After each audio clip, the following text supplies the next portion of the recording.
for the national anthem and the div anthem by Ebony Waves and Ivory Echoes.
Thank you, Ebony Waves.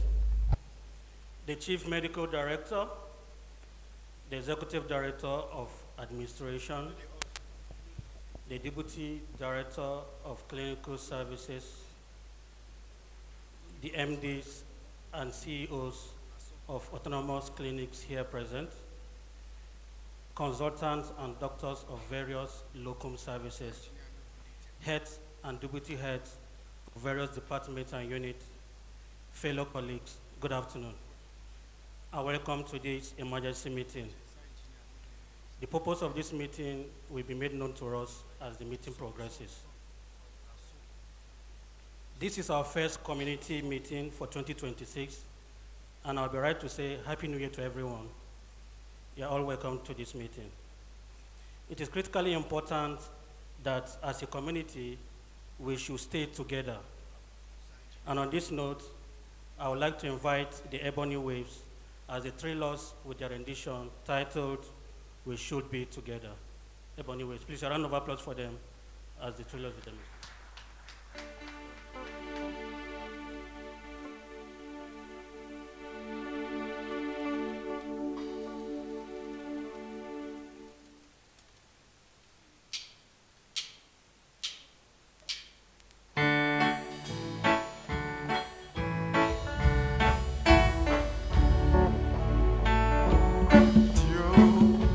When I don't have to dream about your smiling face, I keep trying not to love you, but I love you anyway. We should be together. We should be together. We should be walking side by side. Oh, we should be together, keeping each other satisfied. I am told to come to know you. I come to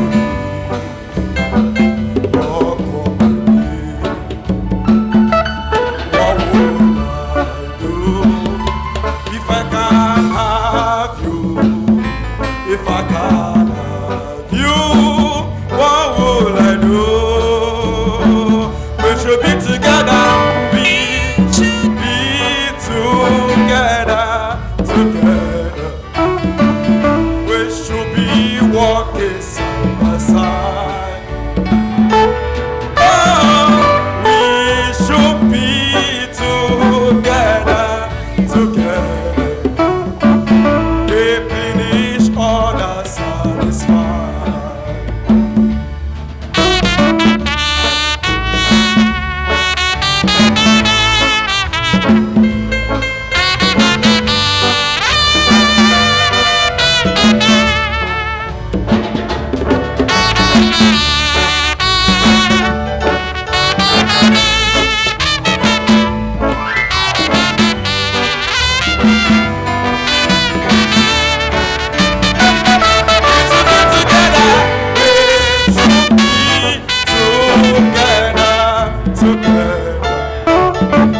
We should be walking side by side.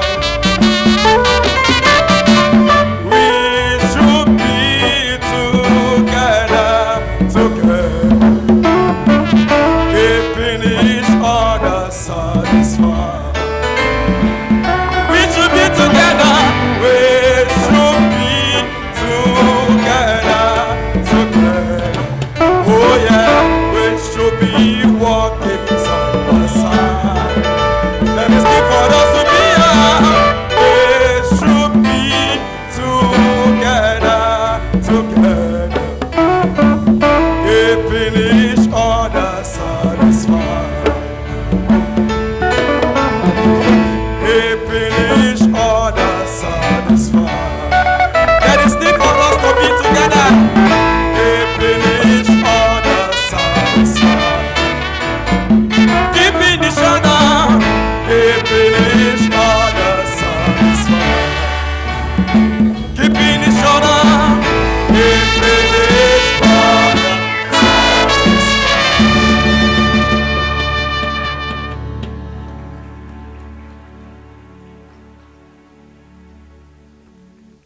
Thank you, Ebony Wave, for that rendition. We should be together, we should be working side by side, and we should keep each other satisfied. I pray that should be our portion this year in Jesus' name. The next on our agenda is DMC's mission statement to be read by the brand management officer and Ms. DMC. Please, a round of applause for her as she makes her way to the stage.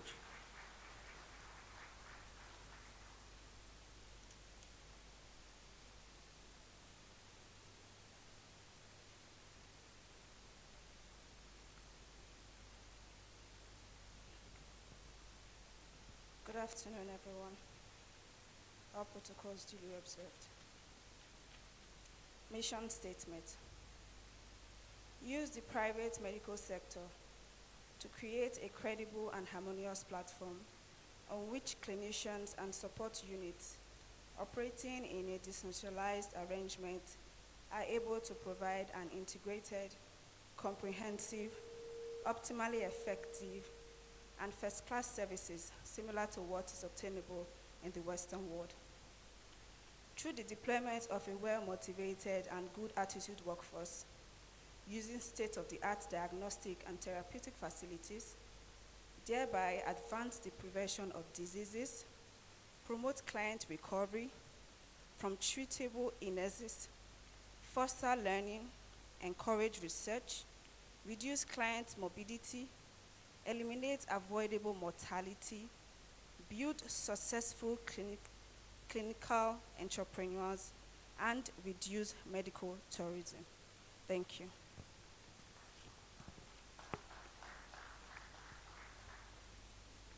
Please, a round of applause for her again. Thank you, the brand management officer. We'll be taking memo 043/2026 from the Office of the Chief Medical Director. This memo will be read by the ELD and the head of brand management committee. The memo is titled, All Private Hospitals Are Potentially Endangered Organizations. Please, a round of applause for the ELD as she makes her way for the memo.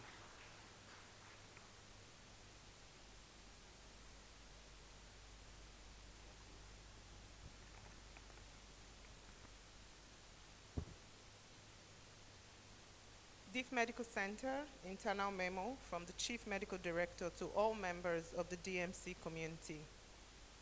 The reference is 043/2026, and the date is 22nd January 2026. The subject, all private-owned medical facilities in Nigeria are potentially endangered organizations. For those of you who have been reading my memos and have been with me over the past 20 years, you must have heard me say and write severally that no patient really loves a medical facility or a clinician. Most patients don't really like medical doctors and nurses, primarily because of envy, jealousy, and the wrong perception that most medical doctors and nurses are proud, saucy, privileged, and rich. This way of thinking that no patient really loves a medical facility or a clinician and its attendant mindset has tremendously helped me to cautiously and successfully navigate difficult terrains in my clinical practice. No matter how close I am to a patient, I do not commit myself into their hands in any way, form, or shape. I adopted, developed, and crystallized a true demeanor of empathy and an enterprising, charismatic disposition as a tool of escape, and the means by which DIF concept has been delivered from the many times it would have been slammed with blackmail, verbal missiles, violence, intimidation, and potentially formidable threats. The recent event in Lagos involving the 21-month-old son of Nigeria's famous writer, social media influencer, and feminist Chimamanda Ngozi Adichie has reignited the need for me to remind all clinicians practicing at DMC that very few patients really love them and very few patients really like any medical facility.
Apologies for the break in transmission.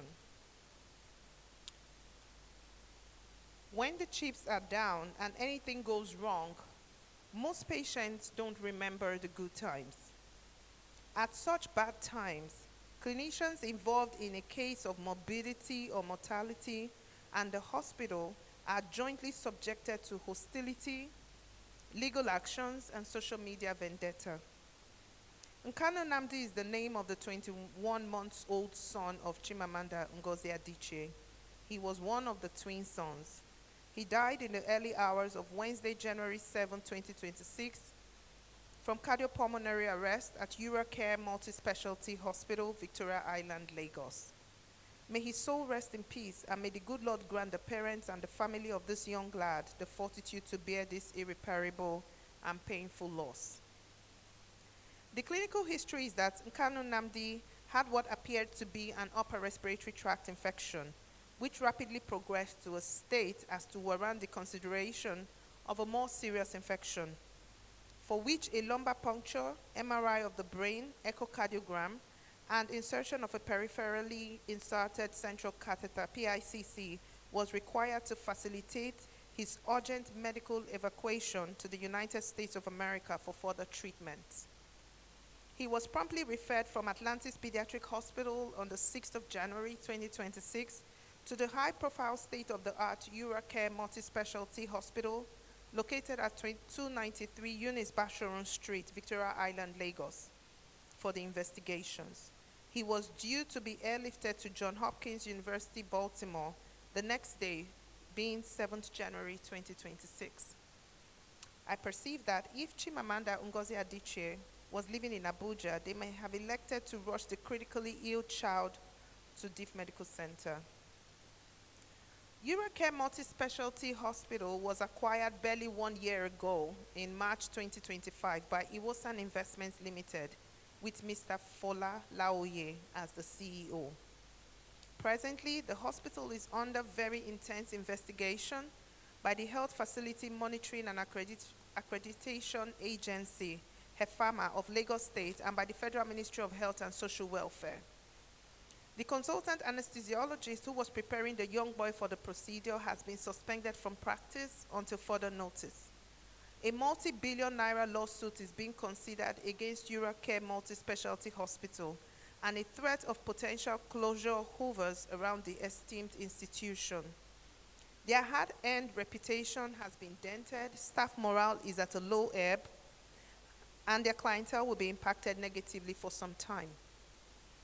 I presume that the distinguished UK-trained interventional cardiologist, Dr. Tosin Majekodumi, who is the Chief Medical Director of Eurocare Multi-Specialty Hospital, is presently running helter-skelter to douse the conflagration for which he is completely oblivious. Truly, when the chips are down, it is him and Iwosan Investments Limited that are the big-time losers. For every other person, it is to your tent, O Israel. In spite of the claim that the clinician who rendered the service is a locum personnel, that has not dissuaded the late child's parents from pressing charges and threatening a multi-billion naira investment. My hands are full. I have so many egg collections and frozen embryo transfers to do in 2026. DMC's vision for 2026 are lofty. No one should trouble me. Accordingly, this emergency meeting of DMC community has been converged today, Monday, 26 January 2026, to discuss my deep concerns on some issues and subsisting practices that can potentially put DMC on harm's way.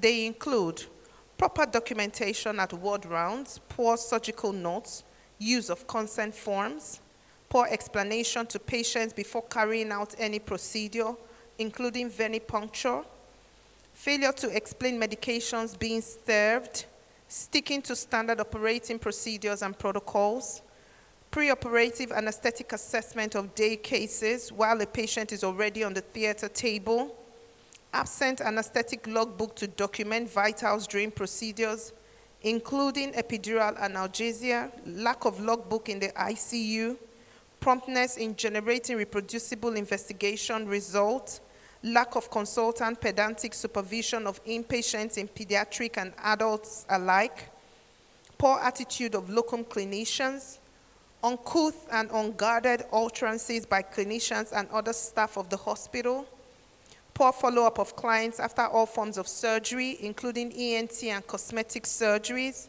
lack of proper ward rounds, once in a while wrongly dispensed medications, power interruption when a child or adult is on ventilator or CPAP, a progressively deteriorating state of admission rooms due to poor cleaning, in spite of the millions of naira invested over the past 4 months to spruce up the rooms, etc., etc. The venue of the meeting is Paragon, and the time was scheduled for 3 p.m. I plead with my consultant colleagues and MDs of various autonomous and semi-autonomous units to attend the crucial Clarion Assembly. The HOC and HS/CS to CMD should ensure that everyone who renders clinical service at DMC, including all permanent and intermittent locum staff, should attend this meeting. HODs of clinical departments should take note that anyone who fails to attend this meeting should not be invited to attend to any case at DMC in 2026. Such cases should preferably be referred out of DMC. There is no amount of money any client is going to pay for a locum service that would entice me to subjugate DMC's penchant for details and passion for excellence. The labors of our subsisting and past heroes of DMC shall never be in vain. Any MD or CEO who fails to attend this Macedonian meeting will not be allowed to practice at DMC in 2026. We must all remember that injury by one is injury to all. Let no one trouble me. Signed, Dr. John O. Idahosa, Chief Consultant Obstetrician and Gynecologist, Chief Medical Director, DIF Medical Center, Gudu. Thank you very much.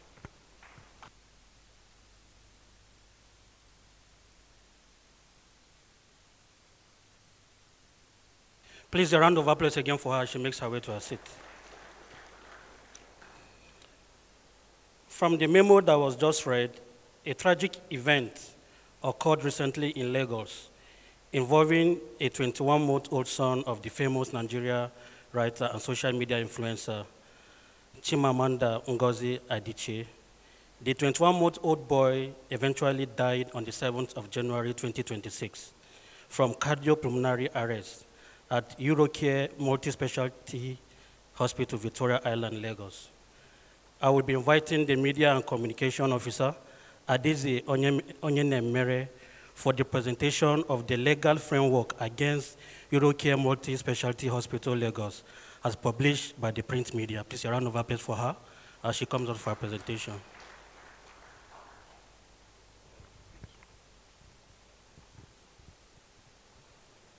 Chimamanda's lawyers write Lagos Hospital, doctor suspended, January 12, 2026, 12:29 a.m.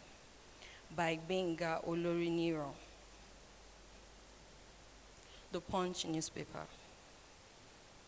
Solicitors acting for renowned Nigerian author Chimamanda Adichie have written to Eurocare Multi-Specialist Hospital, Lagos, over the death of her 21-month-old son, Nnamdi Kanu. This comes as the Lagos state government confirmed the suspension of the anesthesiologist at the clinic as probes continue into the circumstances surrounding the child's death. In a legal notice dated January 10, 2026, solicitors acting for Chimamanda and her partner, Dr. Ivare Esege, alleged that the hospital, its anesthesiologists, and attending medical personnel breached the duty of care owed to their son, who died in the early hours of Wednesday, January 7, 2026. The notice was issued on behalf of the parents by Pinheiro LP and signed by the founding partner, Prof. Kemi Pinheiro, SAN. According to the notice, the child was referred to the hospital on January 6, 2026 from Atlantis Pediatric Hospital for a series of diagnostic and preparatory procedures. These included an echocardiogram, a brain MRI, the insertion of a peripherally inserted central catheter, PICC line, and a lumbar puncture. The procedures were reportedly part of preparation for an imminent medical evacuation to the United States, where a specialist medical team was said to be on standby to receive him. The solicitor stated that intravenous sedation was administered using propofol. However, during transportation to the cardiac catheterization laboratory following the MRI procedure, the child allegedly developed sudden and severe complications. Despite being under sedation, he was said to have been transferred between clinical areas under conditions that raised serious and substantive concerns about compliance with patient safety protocols. He was later pronounced dead in the early hours of January 2026. The legal notice outlines multiple alleged lapses in pediatric anesthetic and procedural care. These include concerns about the appropriateness and cumulative dosing of propofol in a critically ill child, inadequate airway protection during deep sedation, and an alleged failure to ensure continuous physiological monitoring. The parents further alleged that their son was transferred without supplemental oxygen, without adequate monitoring, and without sufficient accompanying medical personnel. They also raised concerns over the availability of basic resuscitation equipment, delayed recognition and management of respiratory or cardiovascular compromise, and an overall failure to comply with established pediatric anesthesia, patient transfer, and safety protocols. Another major grievance cited was the alleged failure of the hospital to adequately disclose the risks and potential side effects of propofol and other anesthetic agents, thereby undermining the legal requirements for informed consent. According to the solicitors, the alleged lapses amount to prima facie breaches of duty of care and render the hospital and all medical personnel involved liable for medical negligence resulting in the child's death. As part of their next legal steps, the parents demanded certified copies of all medical records relating to their son's treatment within 7 days of receipt of the notice. The requested documents include admission notes, consent forms, pre-anesthetic assessments, anesthetic charts, drug administration records, monitoring logs, procedural notes, nursing observations, ICU records, incident reports, and the identities of all medical staff involved. The demand also covers internal reviews, safety logs from the MRI suite, and any other documentation connected to the child's care. The hospital was also formally placed on notice to preserve all relevant evidence, whether physical or electronic. This includes CCTV footage from procedure rooms and corridors, electronic monitoring data, pharmacy and drug inventory records, crash carts and emergency equipment logs, as well as internal communications and any morbidity and mortality reviews. The solicitors warned that any destruction, alteration, or loss of such evidence after receipt of this letter shall be regarded as suppression or concealment of evidence and obstruction of the course of justice, and will be relied upon accordingly with attendant legal consequences. The letter concluded with a warning that failure or refusal by the hospital to comply with the demands within the stipulated time frame would leave the parents with no option but to pursue all available legal, regulatory, and judicial remedies against the hospital and all medical personnel involved. Doctors suspended. UraCare Hospital had noted in a Saturday statement that it had commenced a detailed investigation into the incident in line with its clinical governance standards and best practices, while pledging to engage transparently and responsibly with all relevant clinical and regulatory processes. In the same vein, the Lagos State government on Saturday said it began an investigation into the incident, vowing to ensure the full weight of the law is applied. Giving an update on Sunday, the special advisor to the Lagos State Governor on Health, Dr. Kemi Ogunyemi, told The Punch in a telephone interview that the doctor involved in the child's procedure had been suspended by the hospital's management, noting that the hospital was cooperating with the government in the investigation. Ogunyemi said it's an active investigation. We started yesterday, Saturday. We have been there at the clinic, and I can tell you it's a continuous investigation. The hospital itself is also doing its own internal investigation, and as far as we know, the anesthesiologists involved have been suspended by the hospital. So we will do our normal investigation. This is what we do for everybody. Unless we don't hear about it, then there is nothing we can do. People report and we investigate. It's just that this one has been in the media. That's why we're making pronouncements. This is what the Health Facility Monitoring and Accreditation Agency is designed for. This has been in the public arena because she is a public person, and it's very unfortunate. She is a popular and loved person, and we are doing our best. But the hospital is also doing its own internal investigation, and as far as I know, they have suspended the doctor involved. They are all coming to us tomorrow, Monday, for continuous interviews, and hopefully we will get somewhere. Just like our statement said, we will be transparent and use experts as well. There is a protocol we follow, the SA told our correspondent. Family doctor protest. The family doctor and the deceased aunt, Dr. Antia Nwandu, faulted Uracare Hospital management over its statement relating to the circumstance of Nnamdi's death. While the hospital stressed that it followed standard procedures in its operation, Dr. Nwandu, in a statement made available to The Punch on Sunday, disagreed. According to the clinic, the deceased, who was critically ill, was referred to Uracare for specific diagnostic procedures after spending more than a week receiving treatment at 2 pediatric facilities. The hospital explained that upon his arrival, its medical team immediately provided care in line with established clinical protocols and internationally accepted medical standards, including the administration of sedation where medically indicated. It added that the hospital worked closely with external medical teams recommended by the family and ensured that all required clinical support was provided throughout the period of care.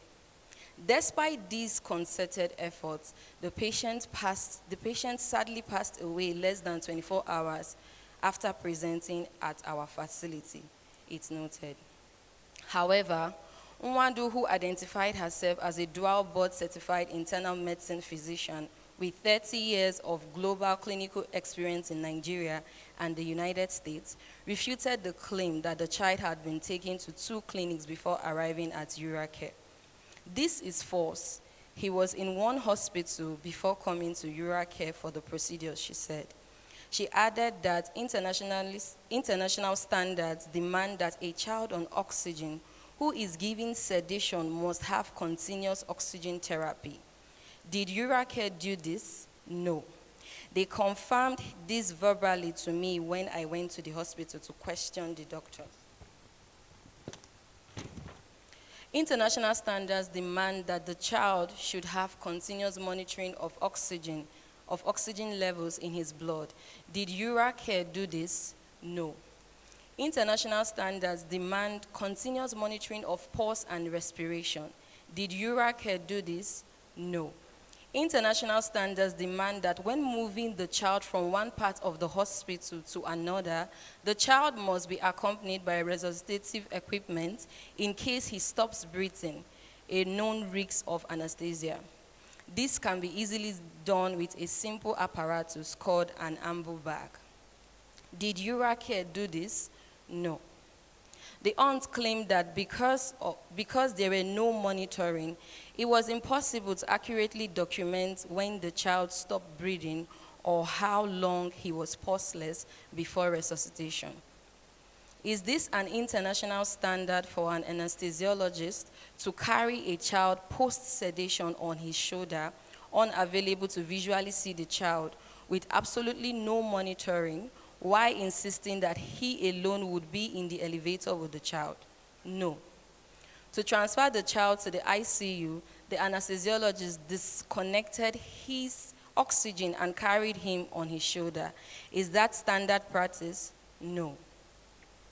Nwadu said that the child was medically stable and had been booked for a scheduled medical evacuation flight to Johns Hopkins Hospital in Baltimore when the alleged negligence occurred. There was outrage on social media after the popular writer on Saturday accused Uracare Multi-Specialist Hospital in Lagos of negligence leading to her son's death. Adichie said in a statement that her son, who was billed to be flown abroad for treatment, had developed what was initially thought to be a cold, but later turned into a very serious infection. She stated that upon arrival at the hospital on Tuesday, they were told her son would need to be sedated to prevent movement during the MRI and central line procedures. However, she alleged her son was not properly monitored after being administered an excessive dose of propofol by the hospital's anesthesiologist. According to her, the situation quickly deteriorated, leading to loss of responsiveness, seizures, and cardiac arrest, which eventually resulted in his death on Wednesday. Benga Onuriron. Benga has been covering metro politics and education bits for 2 years as a print and digital journalist. Thank you.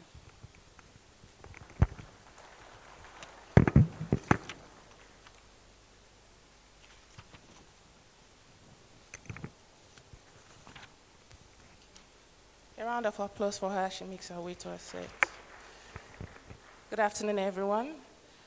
I stand on already established protocol. Standards, procedures, and policies are to be followed. They are set for a reason. And just before our CMD will come up to give us his address, I would like to address a non-conforming output that took place here this afternoon. And I would like to call on Paragon manager. Please come forward and explain to us why there was power outage during this meeting. Hurry up, please.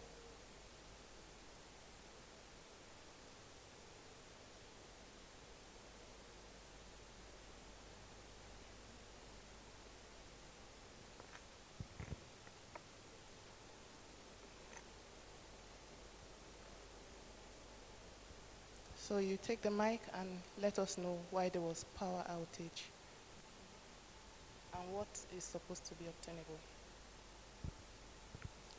Good afternoon, all. Okay, before we started the program, I told the head of technical departments that we have a meeting today, and I called him exactly 2:40 that we'll be having a meeting, and he said there is no diesel. So he said we should trust God that we use the NEPA. So what were you supposed to have on? What's obtainable? What's the protocol when you're having a meeting? okay, we have a gender that is dedicated to Paragon. I don't know. So the gen is supposed to be on each time there's an event in Paragon. So I told him, and he said there's nothing he can do, that there's no diesel is expensive. So. Head of technical, are you here? Please come up.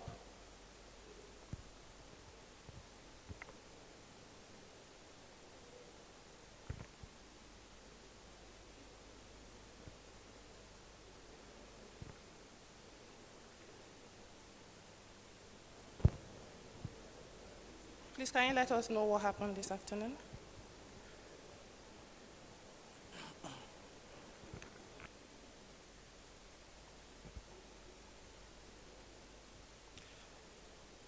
Yeah, good afternoon, everyone.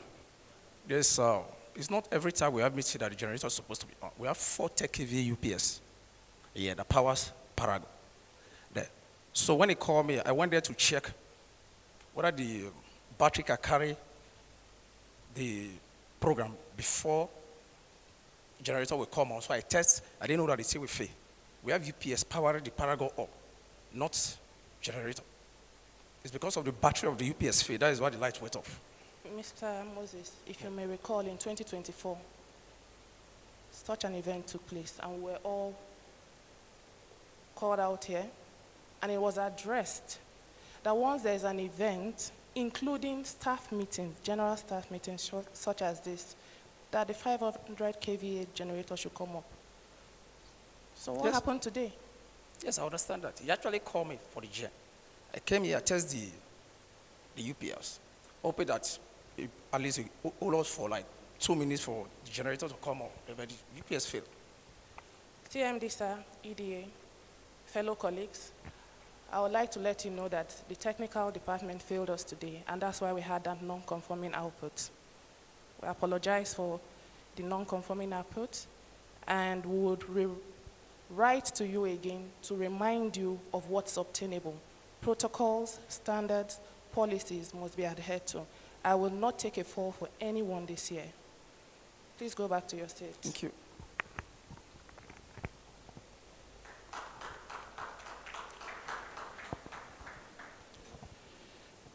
We apologize for what happened earlier. Promise going forward, it will not happen again. Because standards and protocols are to be adhered to, I would like to welcome the CMD to the stage to give us his address on the event that took place and what is expected of us in DMC. Please, with a round of applause, welcome him.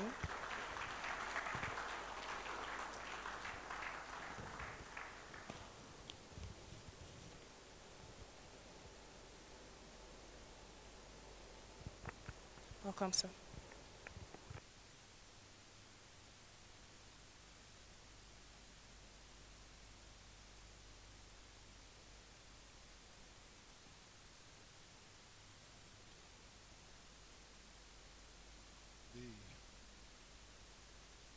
Executive Director of Administration,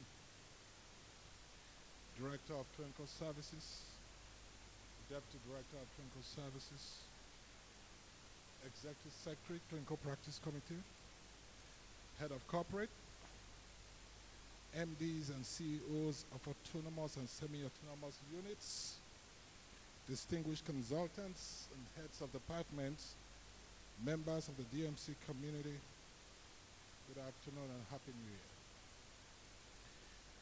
The objective of today's Clarion Assembly, one is to sensitize us on the increase in medical legal issues within the medical sector, to caution us to tread the path of caution and prevention, knowing that what happened at Uracare Multi-Specialty Hospital, Lagos on 6 January 2026 can happen anywhere, including the Deaf Medical Center. To charge us to guard our hard-earned certificates and practicing licenses.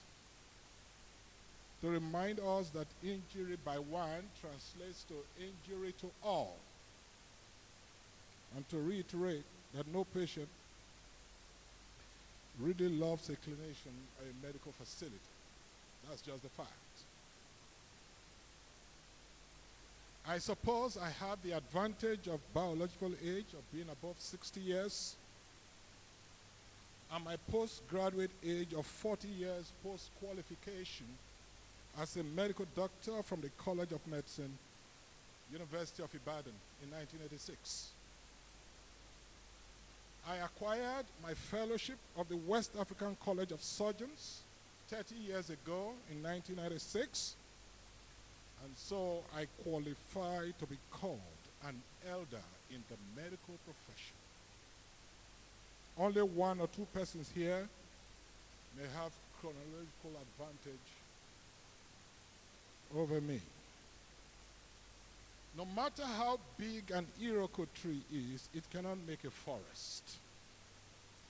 When there is a windstorm, even shrubs can become supportive. No matter how large and fearsome a lion or a lioness is, it cannot make a pride. And if it strays away from its mates, it can be killed by an elephant.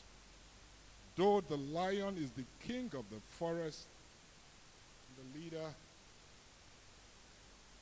of the jungle.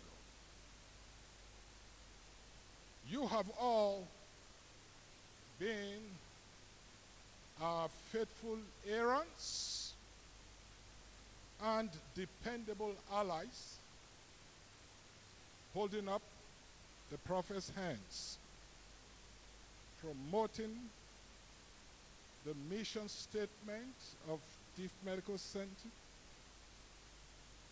projecting our values,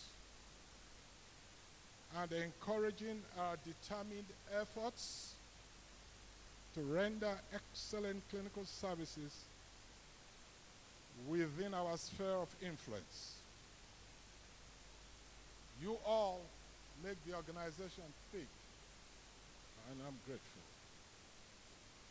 I'm grateful to the MDs and CEOs of various autonomous and semi-autonomous units for planting your presence at DMC, because the more, the merrier. Certainly, we are stronger together, particularly when every joint supply well. A threefold cord cannot easily be broken. One stick of a broom can easily be fractured, but it is extremely difficult to bend a bunch of broomsticks tied together. We are joined together by a common purpose, one mission statement, a common ethos, one set of values. I thank all members of DMC community, past and present, for their contribution to our progressive evolution.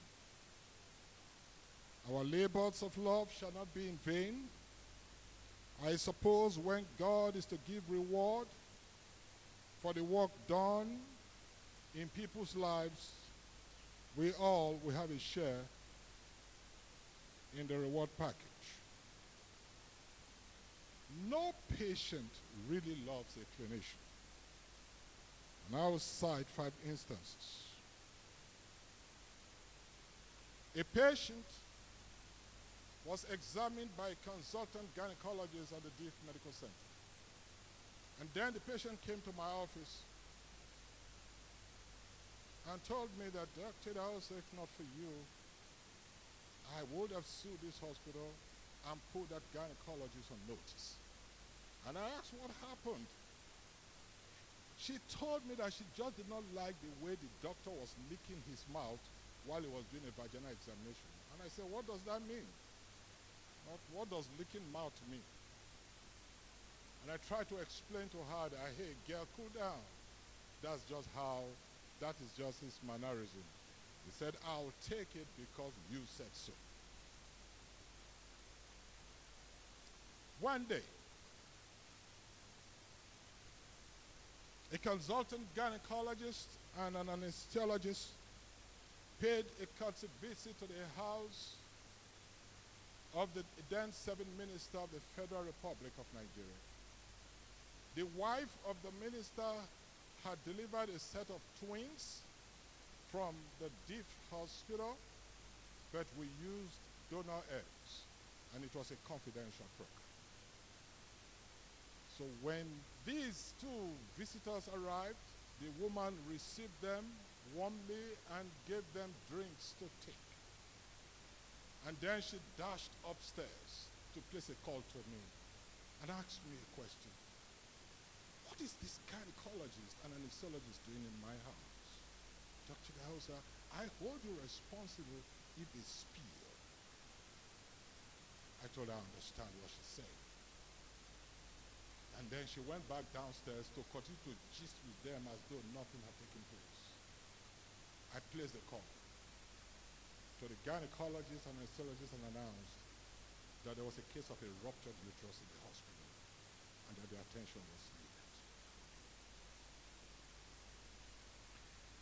Before my very eyes, a consultant gynecologist inadvertently removed the entire uterus of a woman. The woman was the concubine of a serving president of the Federal Republic of Nigeria. Wow. I knew I had a problem in my hands. I was still dealing with the shenanigans coming out from that when the doctor left. One day, the spouse of a patient called me frankly, or the patient has said that, say, I don't like the way one of our former embryologists was relating with her spouse. And I asked, what's the interaction like? She gave me a narration, and I said, no, that's how our embryologists are trained to behave. She said, Dr. Gausa, it's because you are the ones saying it. If not, you will see what you won't have loved. From that moment, I gave each embryologist a recording device whenever they are making phone calls. The consultant anesthesiologist of a nearby hospital has just had his practicing license suspended about 2 months ago. No patient really loves a clinician. It's very possible also that some staff don't even love the system. The ambassador of Ghana was living opposite me at Aso Drive. One day, he was strolling along Woody Hills. Very unfortunately, a female staff medical doctor lost control of her car, hit him, and killed him. I knew what it means to kill an ambassador. So we mobilized help. I was still at the middle of dealing with all the challenges that was confronting the young lady that I had to bring the big chest of the DIF system to deal with when she resigned inappropriately. A staff of this organization went to the Federal Inland Revenue Service to formally tell them that, you know, when they give us pay slip and DIF hospital, it is not the accurate figure. We don't pay tax. So I was not surprised when the FIRS slammed us with a tax bill of 256 million. And now you ask me to do the same again. Once beaten, twice shy. That's just how it is. One hand washes another hand. But attempts being made by some members of the DMC community to pull down the system is sickening. I look at it this way. no one is actually doing me a favor working at the Deaf Medical Center. I want to make that point very clear. Rather, I think I'm doing more favors by creating platforms and enabling environments for people to fulfill their God-ordained calling and purpose. I have one wife, 3 biological children. I'm not a member of any society. I'm not into politics. I don't have girlfriends. I don't have any concubine. I don't smoke cigarette. I don't drink alcohol. I don't hang out with anyone. I don't go to clubs. But you wonder, why do I still walk the way I do? The reason is because fulfillment of divine purpose. No patient really loves a clinician in Nigeria, but they love the system in the Western world.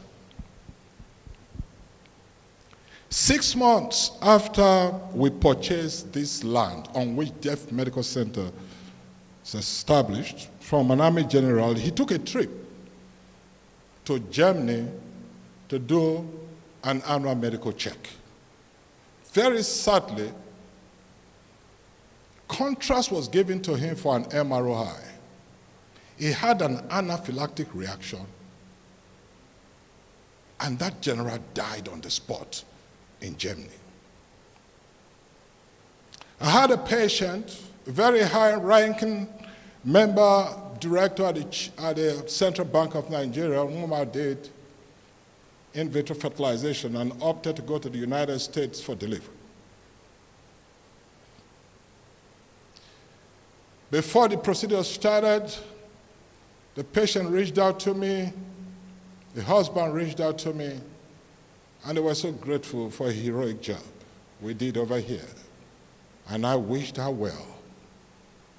The next time I was hearing from the husband was that the woman was dead. Why? That she died from obstetric hemorrhage. But nothing. That was just it. That was the end of the discussion. If that had happened in a Nigerian hospital, heads will roll, certificates will be seized, and hospitals will be closed down. I have a very high-ranking bank executive who went to the United States to deliver. There was a set of twins in her body. She came back with one, and nothing happened. Why? Because the white man does not make mistake, so they believe, but the black man does. But that's not true. So let's look at the case of Urake Multi-Specialist Hospital, Lagos. Chin Amanda is a very famous writer. She was in the medical school at the University of Nigeria, Nsukka, before she left to read another course. She is a classmate to one of our colleagues sitting right here. Her spouse's name is Dr. Ivara Esege. He graduated from the University of Nigeria, Nsukka, 37 years ago in 1989. He is an assistant professor of family medicine since 2009 at the University of Maryland Medical Center, Baltimore. The couple had a baby girl in 2016 after 9 years of marriage in 2009. They had a set of twin boys from a surrogacy program in 2024. One of the boys died on the 7th of January, 2026. Do they have what it takes to shake Urake's Multi-Specialist Hospital, Lagos? The answer is yes. Because the net worth of Dr. Ivara Esege is $10 million. What are the lessons to be learned? Just listening to the legal dimension that has been attached to this whole case, I see that the only thing that may have been different here is that we will not carry the child on our shoulder. We will never do that. But let's learn some lessons. Because these things were written for our learning, so that we do not fall into similar mistakes. One, we should categorize our patients well. It helps us to determine the type of staffing needed and the time of response. So there are two ways you classify patients. There's a patient classification system where you use category 1 for self-care, category 2 for those that are ill, category 3, those that are critically ill, need high dependency, may need HDU, and category 4, those that need ICU care, because they want one-on-one.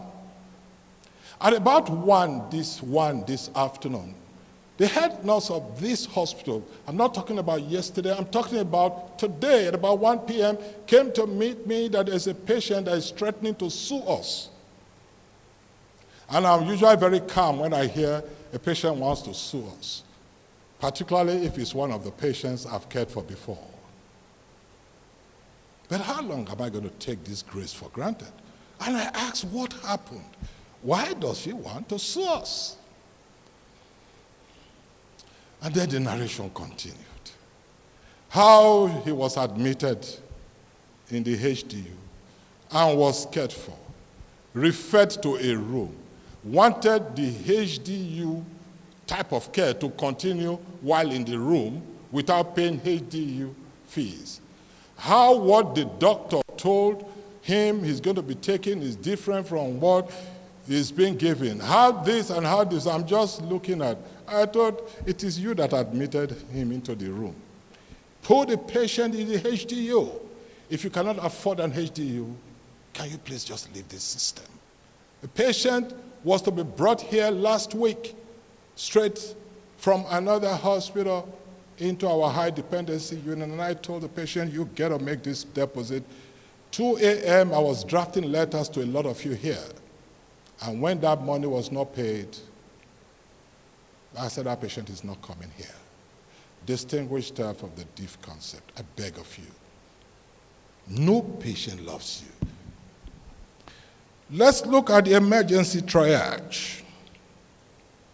This patient at Evercare was a category 3 patient because the patient was said to be critically ill. What is a critically ill patient doing on the corridor of a hospital without oxygen supplementation or the means for resuscitation? I wish I have a master's degree in medical jurisprudence. This is the kind of case I would have loved to handle, and I will smile home well. Let's look at the emergency triage. The reason I'm saying this, nurses, doctors, if patients we are admitting do not have what it takes to stay in the rooms as listed here, tell the patients to leave this hospital. Because when the chips are down, they will not remember your good work. Category 1 is those patients that need resuscitation. That one we must do, whether the patient pays or not. We must resuscitate. Category 2 is emergency.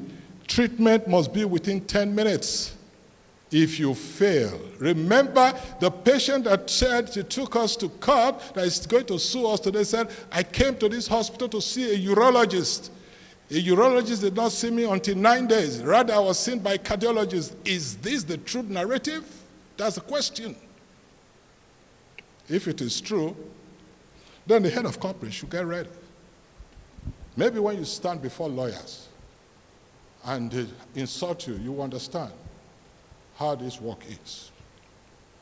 Category 3 is urgent. Treatment must be given within 30 minutes. Category 4, semi-urgent treatment must be within 1 hour. It's not the one that you take the blood film for malaria parasite, you are waiting for CRP or you are waiting for ESRO, and they tell you that no, the laboratory says it's going to come back tomorrow.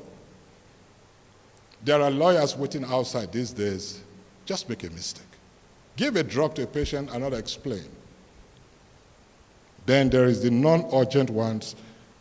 They're not supposed to be kept forever, just 2 hours. The next issue has to do with documentation. When did the patient arrive? Did you categorize the patients? We are going to put CCTV in the A&E, in the GOPD. In my office, since that patient accused the gynecologist, I put 2 CCTV cameras in my office. Straight away, with a label, you're under CCTV coverage. If you don't like it, go to another hospital. When the chips are down, they will hold you responsible. When a woman accuses you, she's right. So we're going to place CCTV cameras in A&E. I suppose they are there.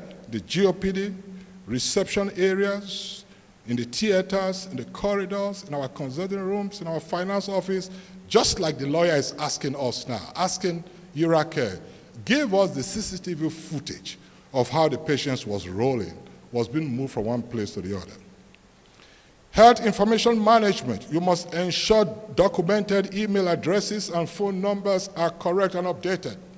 Yes, Saturday, I saw a patient in this hospital and wanted to send the result to her. And then we asked, can you please just check this email address? She told us that no, it is so underscore before my name. Why did the HIM write it wrongly? What exactly is wrong with the man of color? What is wrong? We have everything to do it. You must do it well. If you don't do it well, I'm not going to accept it. Let no one trouble me. Before anybody trouble me, I'll trouble you. Simple, straightforward. Patients in categories 1 and 2 under the emergency triage and categories 3 and 4 under PCS must be under intense CCTV recording, pedantic documentation, and the presence of relations. Please, let's document, and let's document. Prognosis must be regularly discussed. Consent forms must be obtained for all forms of intervention.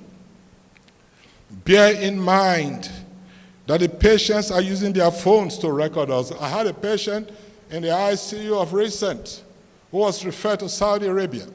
Everything that was said in that ICU for the days she stayed there is on record. Why? You only need to hear some of the spooky things some people were saying. You wonder what kind of thing runs in their bloodstream. Beware of your utterance. Don't castigate your colleagues. Don't magnify or rejoice at the mistake of your colleagues. Don't portray yourself as a superstar.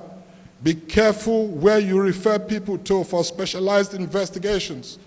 Be careful. We referred a reverend father to a system for a pink CT scan or MRI, and unfortunately, he died. I urge you, please, let the patient be involved in that search. Let them give an informed consent. Let them be aware where you are sending them to, because when the chips are down, they are going to say you sent them there. All doctors, pharmacists, and nurses must be properly registered with the Medical and Dental Council of Nigeria, the Nursing and Midwifery Council of Nigeria, and the Pharmacy Council of Nigeria. The reason is because the councils sometimes pay unscheduled visits to hospitals. Results from laboratory must be prompt.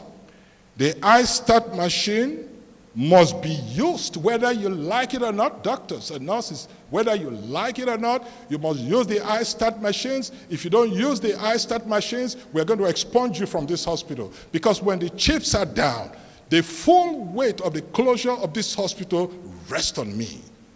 That's just how it is. Everything needed to make sure we can come out with laboratory results in split seconds have been done. We will not tolerate laziness. The man at Eurocare is running helter-skelter, making phone calls to anybody who can help. There is no need for that. We must avoid power fluctuation that may trap patients in the lift cabin. Very lucky, head of technical, Paragon manager, the head of corporate has handled you. Her handling is enough. She was very mild. It was better to fall into her hands than to fall into my own hands.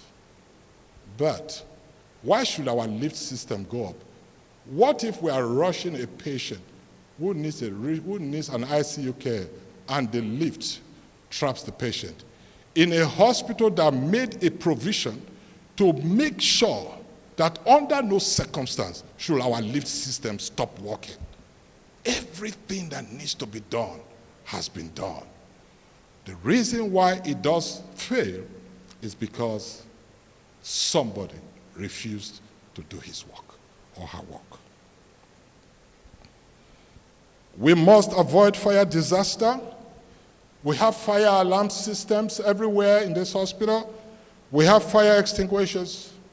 We use 230,000 euros to buy 4 fire trucks. Put together, that is close to 800 million. I don't intend to set fire here, but because I have faith in God, that's why we bought fire trucks. Any doctor, point number 17, any medical doctor who carries an elective or emergency surgery on a patient at DMC must put in place a mechanism for a post-operative ward round, 1 to 4 hours post-surgery. If I can do it, you must do it. You don't have a choice. Twice daily ward rounds must be done at DMC. You must put on your ID cards so that imposters can easily be recognized. If I can do it, you must do it. Drugs served to patients must be repeatedly explained to the patient by the nurse. Nurses at the DIF Medical Center, listen. The drugs you served in the morning, even if it is the same thing you want to serve in the afternoon, it's the same thing you want to serve in the evening, explain. Remember what Chim Amanda is saying. Nobody told her that Propofol can do what it did. Why did she not read it? But she's not a medical doctor. It is somebody that should read it, and she should sign that I've read it.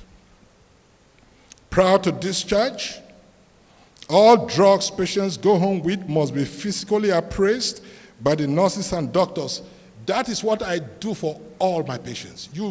I don't take care of you and you leave this hospital without me checking the drugs you are going home with. If I can do it, then you must do it. Our verbal interaction with clients must be in tandem with what is written in the EMR. Talk less and write more. If possible, provide clients with daily clinical summary through their emails. Let me tell you what makes the DIF IVF Center thick. When we do your egg collection, before you get home, we will send you what we collected and what is left. 2 days thereafter, we will tell you what it is. On the 5 days, we will tell you what is there. On the day of embryo transfer, we will send information to you. So they believe, they trust. Despite the cost, they are willing. For those on a surrogacy program, each time we do an ultrasound scan, we will send the report. We carry them along. If there is a mortality of the baby, we inform them. They believe us. Why? We carry them along. Post-outpatient consultation summary should be sent to clients' emails. Doctors, you really need to see me when I write notes. You would think I'm a house officer. You will see me write past medical history, family and social history. You know what? Each time I write a medical note, something tells me that one day, the next time you will see this note will be at the court of law. If it happens that way, will I be ashamed? I want to plead with the security team Access to where our babies are staying, the pediatric domiciliary assistants, they stay in the hospital sometimes with babies. Please, access into those rooms should be regulated. If you want to injure this system, just take one baby. So we must prevent it. Let me talk on the use of theater at DMC. All elective procedures must be booked in the EMR. The name of the anesthesiologist must be attached. That is our standard operating protocol and procedure. It must be adhered to. All patients for elective major procedures must be admitted 18 to 24 hours prior to surgery. Consent forms must be duly signed. Possible complications of surgery, the form must be duly signed. Anesthetic review must be done. The name of the anesthesiologist or assistant must be documented. Anesthetic procedures and drugs to be used must be explained. Documentation of explanation must be signed. The doctor to patients ratio in Nigeria is 1 doctor to 9,078. Even among those 9,000, how many anesthesiologists do we have that we are now seizing the licenses of anesthesiologists? I want you to imagine how the family is going to feed. Let's not put our certificates on harm's way. The subsisting practice of reviewing elective day cases on the theater table must stop today, including OCRs. That is why each consultant anesthesiologist has an office with an examination couch.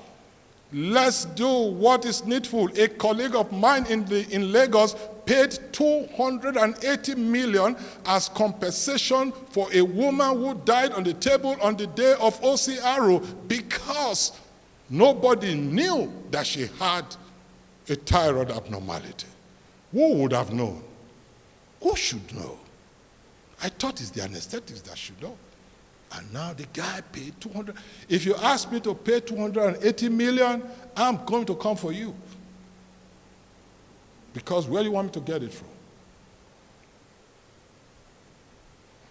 I beg of you, the name of patients, the name of anesthetists, other members of the surgical team, type of surgery must be clearly written on the board in the theater and cleaned after each procedure. Whenever relations want to enter the theater to watch a procedure, allow them in. We have nothing to lose. Please, everyone rendering any form of service in the theater must be accorded documented approval by the corporate office. I suppose that moments like this make us to wonder or doubt whether we chose the right profession. Sometimes I wish I was a content creator, or all I needed to do was just write novels. But I'm living my life in fulfillment of purpose. So listen to my poetic expression of faith versus doubt. Doubt sees the difficulties, but faith sees the opportunities. Doubt sees the obstacles, but faith sees the way. Doubt will see the desert, but faith sees the oasis of water. Doubt sees the wilderness, but faith sees the roadmap. Doubt sees the darkest hour of the night, but faith sees the silver lining. Doubt sees the dungeon, but faith sees a rope of hope. Whereas doubt will see the merry clay in times like this, but faith says there is a way out. Doubt will see a bad case scenario, but by faith we know there is a better tomorrow. So, let's learn from other people's mistakes.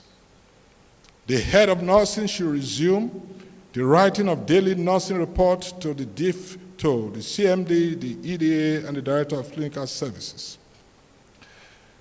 I think it is better to be an optimist and be wrong than to be a pessimist who is right. I am an optimist. Let me round up this discussion, distinguished staff, by sharing a little report concerning a patient I lost on the 11th of December 2025. Her name is late Mrs. Doreen Ikedefe. She died on the 11th of December under circumstances that yet beat my wildest imagination. But her husband came to see me on Wednesday, the 21st of January, just last week. For a woman who was just 47 years old, I would have thought he would come with so much bitterness, anger, and fury. He came with words of gratitude. And he said, "Doctor, I see. Thank you for the efforts you made to save the life of my wife. I agree that it was the will of God. For if medicine could change the narrative, I saw what you did." What did he see? I carried him along. I was there all the time. I did regular clinical briefings. And he was too surprised to see me at the service of songs, where he introduced me to everyone that cared to listen. And when I realized that he was going to call me up to give a tribute, I knew it was time to leave. Executive Director of Administration, distinguished heads of clinical departments, members of the deaf medical community, it is my hope that this clarion call, these thoughts I've shared today, will make our journey in 2026 better, and we do not have the experience of URACare Hospital. I want to thank you for your rapt attention.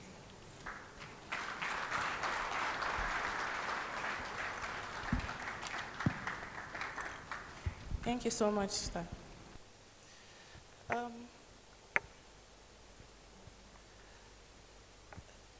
Next on our agenda is actually questions and answers. Please, if you have questions, can you just raise your hands so we can see you? Barrister Dolly Obaze, please, are you in the house?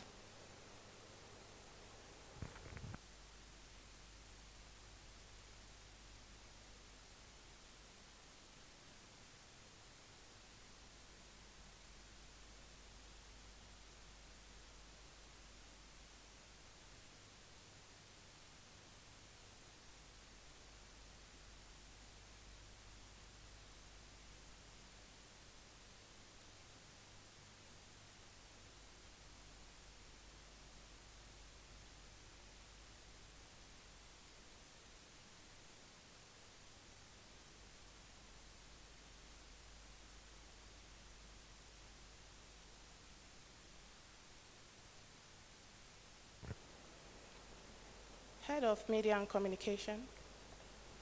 Please, can we welcome her upstage with a round of applause as she comes to read for us a write-up from our legal department. Please, if you have any questions, you can raise your hand so someone will come to you to take down the questions. Please.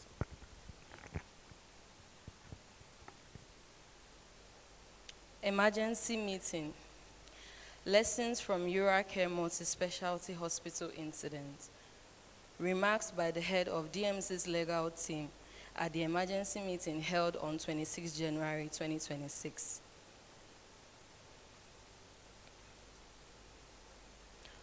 Introduction. Good afternoon, distinguished ladies and gentlemen. I want to specially thank the management for convening this emergency meeting, an opportunity for us to learn from the URACare Multi-Specialty Hospital incident. My people say that the stone you see coming cannot blind you. What happened at URACare and the resultant complaint and uproar could happen anywhere. Background on URACare Hospital. URACare is a highly rated health facility. Its ratings are mostly 5-star.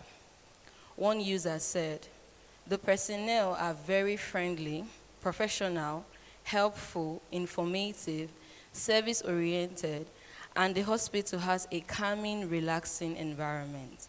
It goes on and on. Human nature and professionalism. The reality is that when the chips are down, people easily forget all the good things that they have said about you previously. They forget what they have experienced while in your care previously. They become oblivious that your best effort is at play whenever you undertake care. They completely forget that their best interest is at the core of your activities. Always remember that the best of man is still man. Our Lord Jesus refused to commit himself to man because he knew what was in men. John chapter 2, verse 23 to 25. So don't be carried away by clients' compliments and forget yourself. The same mouth that shouted Hosanna could also cry, "Crucify him." Adherence to SOP and care plan. What am I saying? Stick to the care plan. Adhere to the standard operating procedure, SOP, for any and all tasks, no matter what. Professional responsibility. One of the earliest complaints of the mother in the URACare case was that the anesthesiologist carried her baby on his shoulder. Perhaps he was trying to move faster, give warmth, monitor heart rate as he transits to the next point of care. This could be good intentions, but is that the SOP for such a procedure? Any departure from the SOP could be interpreted professionally as negligence. Does this call for fear? No. What it means is that you must put on your professional garb all the time. Work as if the best eye in your field is reviewing your work always. Don't cut corners. Document everything that requires documents. It is your word against the client, and people are more likely to believe the client than you because it is assumed that the clients are vulnerable. Let SOP be your watchword. Let it not be said that you were professionally negligent no matter what your role is. Every member of the community is as critical as others. Case examples of SOP violations. A nursing assistant was queried and faced disciplinary panel in the UK for single-handedly taking a resident to use the toilet when the SOP prescribes that it is to be done by 2 persons using an equipment. Perhaps she had good intentions. She might have wanted to quickly help the patient relieve herself instead of waiting for another staff member who was not immediately available. Another person I know resigned when she received a notice accusing her of unprofessional conduct. What the line manager accused her of is something they do routinely. The fact that others do it or even encourage you to do it does not make it right. In fact, you owe a responsibility to the system to report all such violations promptly for the integrity of the system. A woman died in Kano recently. Scissors was found in her womb several months after surgery. She died, leaving several children behind. Imagine the storm facing the health facility if her family are in a position to pursue redress. There certainly is an SOP for deploying and retrieving surgical equipment in a theater. Someone neglected to follow it. Importance of evidence and documentation. Bottom line is, good intentions does not always overrule SOP and care plan. URACare has issued a statement denying allegations of negligence, stating that all interventions followed international standards. What can prove that? Evidence. The hospital has been instructed to preserve all medical records, CCTV footage, and internal communications. Key takeaways. I am not saying that we should be afraid or be ever watching our back. No. Do your professional best. Follow the SOP and care plan as if your actions are up for review, and document appropriately as if your life depends on it. Your license actually does. Conclusion. Commitment to SOP adherence safeguards patient care and professional standing. Continuous vigilance and professionalism is essential. Thank you.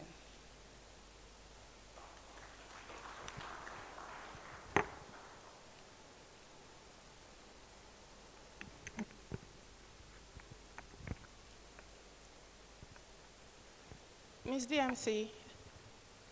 DMC, are there questions?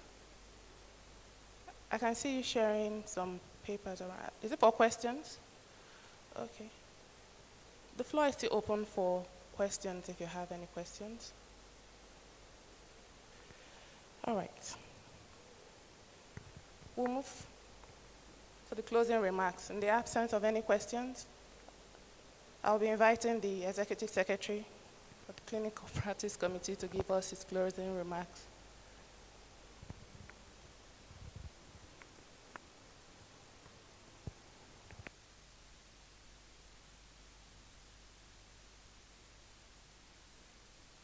Of applause for him, please.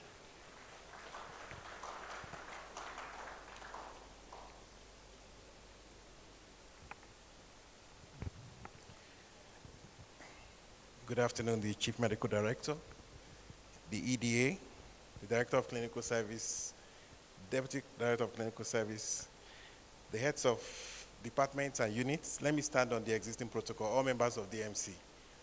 I think for a meeting like this, before I go into closing remark, we must take questions. Because the objective of this meeting has to do with medical legal issue. And it's not something we'll just close without asking questions amongst ourselves. If this kind of thing happened in DMC, what are we going to do?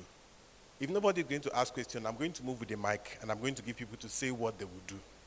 Because there are a lot of pitfalls, truly there are a lot of pitfalls that can expose this hospital to medical legal issue. I feel this is a community meeting. We should talk about them. So that management will have the opportunity to go back home and do certain things that can help the hospital better. It would be a shame that something very minor will expose us to a ridicule, this kind of ridicule. Eurocrest is 5-star rated hospital, and now they're in the media for bad reasons. What about if it's DMC? What are we going to do? In my department, there are pitfalls. So I want people to now begin to talk about their departments so that we'll bring out those things. That's the essence of this meeting.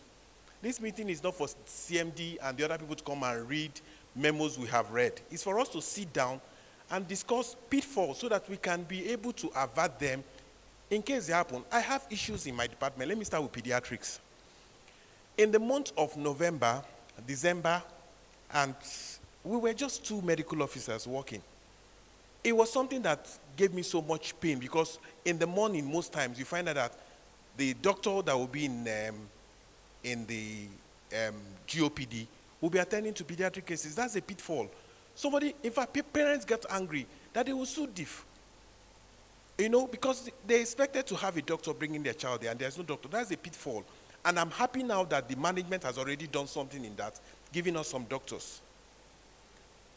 In treating a child, in fact, they say when you have a 6-month-old with acute respiratory infection, pneumonia is one of the reasons why, if your diagnosis is pneumonia, that child must stay in the hospital because the age is a reason for indication. But for you to legally say you have a case of pneumonia, you must at least have done an x-ray for that child. Can we do x-ray in DIF hospital as of today? We have admitted patients with pneumonia, 2 months old, 3 months old, 4 months old. And sometimes we send them to go out and do x-ray without an oxygen. Those are issues that can expose us to this thing. So I want people to bring out things in their department. I understand the CMD took his time and discussed anesthesiology. How about surgery? How about O&G? let's look into this so that we can make comments. They are here to listen to us. They are here to listen to us so that they can improve the system. Please, I would want my colleagues, nurses, and the rest of the committee to make comments on this. People think emergency medical pitfalls are only for pediatrics. Now, let me tell you, in my unit, we had a delivery in the month of, that was November or so. There was supposed to be a technical team, a BMU unit, nurses to take that delivery. There was nobody in BMU. We were looking for somebody to turn on oxygen for almost 30 minutes. I was so pained in my heart that I was like, what? Nobody was around. The technical person that was helping me, because the delivery was around 5 o'clock to 6, left without even telling me that, oh, I have closed for the day. I was one nurse. The nurse was just busy trying to attend to the other kids that were there. I looked at it, I said, God, if this child died while we are doing all of this, do you think that the person working in the BMU that is not a nurse or a doctor will be exempted? Or the technical person will say, oh, I have no guilt in this. Truly be said, if you are found guilty, for us, they will take our license. For you, you will go to jail. Because it's gross negligence. You're supposed to be there to attend to, oxygen lapses or help the other people, and you disappeared. So it can affect anybody, whether you're in the front desk, you're in the security unit. Medical, legal issue affect us all working in the hospital. So no one is exempted. So please, I want us to make comments on pitfalls so that the CMD and the EDA and the rest of other people here can look at it and say, please, thank you for all these comments. We will go home. We will do something better for the hospital. Please. So I want comments. Okay. Since it's a really serious issue and we're all trying to, should I say, assimilate what has been said. So maybe not talking doesn't mean that we don't have things to say, but just that we are trying to internalize it and know where to do better. So I'll just bring this up. There's the issue of the checklist in theater. So in other places where I operate, I see that a checklist is brought out and then they ask the name of the patient, what part of the body are you operating, it's something that should be done. But at least so far, I've been here almost a year, I've never seen that done. So I want to bring that up so that we can start doing it routinely. Maybe they are doing it for some people and not doing it for others, I don't know. But they should do it for everybody. It should be done for everybody. And then I would also like to comment on the issue of patients recording us. So they don't go about with phones anymore. You can wear glasses and record. So a lot of my patients do that, even though I tell them that as you have the right to record me, I also have the right to record you. So we are recording each other. So I have my own glasses in there too. So I think it has come to that because we don't know who is who. As the CMD has said, there's no patient that is anybody's friend. So you document like there's going to be an issue. I had a problem recently with a patient. The patient is actually a Cigna patient and her surgery was booked like almost a year ago. She's even got approval in DIF for the surgery. And anytime she comes, she's like, oh, my husband has some issues. There's a family problem. She didn't know I was documenting all that. And then she came a few weeks ago and she says, oh, you've been postponing my surgeries. The insurance company wants to talk to you. I'm like, okay, no problem. And then I pick the phone and I start reading all what I've documented about the patient to the insurance company. Patient had defaulted for her surgery on this day because she has a family issue.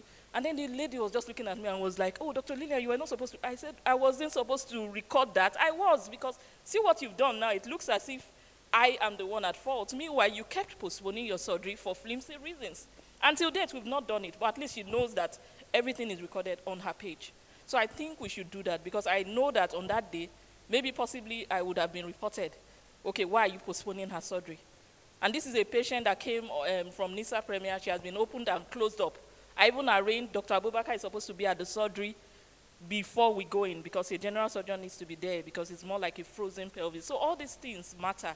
So you think that they are your friends. This is someone who we discuss, we laugh, and she just came from and said, oh, something has been done. So I think it's really important, the documentation, the checklist. And then the thing he said about the X-ray is also a problem. I think there's something about a mobile one, but who to use it is also the problem.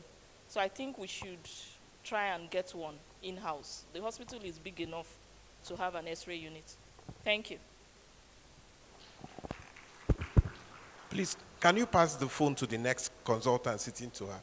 Everybody will say something today. All right. Standing on existing protocol, it's been a very enlightening meeting today. Yes, we've heard a lot, and I cannot count the number of times I've heard the word anesthesiologist. It's something that is a term that has gone around, and in almost every paragraph I keep seeing the name anesthesiologist. Who is an anesthesiologist? We play a very vital role in the hospital. We man not just theater, emergency, critical care, and of course, any form of emergency, even in the ward, we are being called. But yet, no, we didn't talk about system failure. System failure. How has this contributed to this case at hand at URACare? And of course, hearing now that three consultants and anesthesiologists has been suspended for 6 months in their various centers, has raised a lot of questions as to the huge role system failure has actually contributed to their present state. And of course, how we can, going forward, can adjust our practice and also mitigate complications. And of course, what's going on now, multi-billion-dollar lawsuits. All right, for our center, I have come to realize a lot of lapses. I will start by talking about the operating theaters. We have a number of them, quite a number of them in our hospital here. And I would say that starting from oxygen, there's still a lot of work to be done. We don't have what we call backup oxygen cylinder, which is supposed to be sited at the back of all anesthetic machines in the theater. We don't even have one. What this implies is that when the central oxygen pipeline goes off, the backup is designed to automatically switch to the use of the size E cylinder, which is situated at the back of the anesthetic machine. We don't even have one. Where I trained and where I've worked previously before coming here, they have a minimum of 20. This is a big center with up to, if not 8 operating theaters, if not more. We don't even have one backup cylinder sited at the back of our anesthetic machine. That is a drawback. A major one at that. I will cite an example of a case I was doing with a plastic surgeon. It's not up to a week now, and we did the case. I think in the afternoon, and about 3 or 4 hours into the surgery, oxygen went down. I noticed it, and then we called the oxygen units, and then we were informed that, in fact, the man said, and I quote him, "Why did we not inform him that we are operating?" He switched it off. He practically went there, he switched off the oxygen. What this implies is that if the anesthetist or the anesthetic team are not monitoring that patient and not detect that the oxygen gauge is down, or the oxygen alarm fail to make a sign and then we didn't pick it, or whatever the case, the patient will desaturate in less than 3 to 4 minutes and have a cardiac arrest while intubated. And even worse of all, the patient was in prone position. What that means is that for us to even start CPR, it will take some time to get people to mobilize that patient to supine and then commence CPR. Obviously, you're going to have probably a hypoxic ischemic encephalopathy or sequelae from that complication. Now, we need backup cylinders, not one, multiple, situated field backup cylinders that will be stated in all, in fact, routine standard operating procedures states that we should have, for a major surgery, a surgery that is protected to last more than 4 hours or 6 hours, should have at least 2 or 3 backup, not even central line. Central line should be constant. Now, that's that. Then when I look at the, still on oxygen, before I go to crash carts, when I look at what happened when I did an air collection just last week, there was a patient I had a Malampathy 3, supposedly difficult intubation, and then I did the procedure under general anesthesia with LMA insertion. It was quite a turbulent one, but of course, we are on board and we're able to finish the procedure, but the patient required what I would say more anesthetic agents to depress her, you know. So we had to administer that, and that at the end of the surgery, she required close monitoring with oxygen supplementation. The whole of the floor of the IVF theater did not have a mobile oxygen. I had to wait 2 hours with the patient to get oxygen mobilized from wherever to the IVF unit in the ward for oxygen. The only oxygen supply we have there is the pipeline that supplies the oxygen, the anesthetic machine, and it has no backup. That is a drawback. We should have mobilized, which is the size D, at least, cylinder, which will take care of any patient in the ward post-operatively who will require oxygen supplementation, even if it's minimum via nasal prongs or face masks. That is required in this hospital. Now we'll move on to crash carts.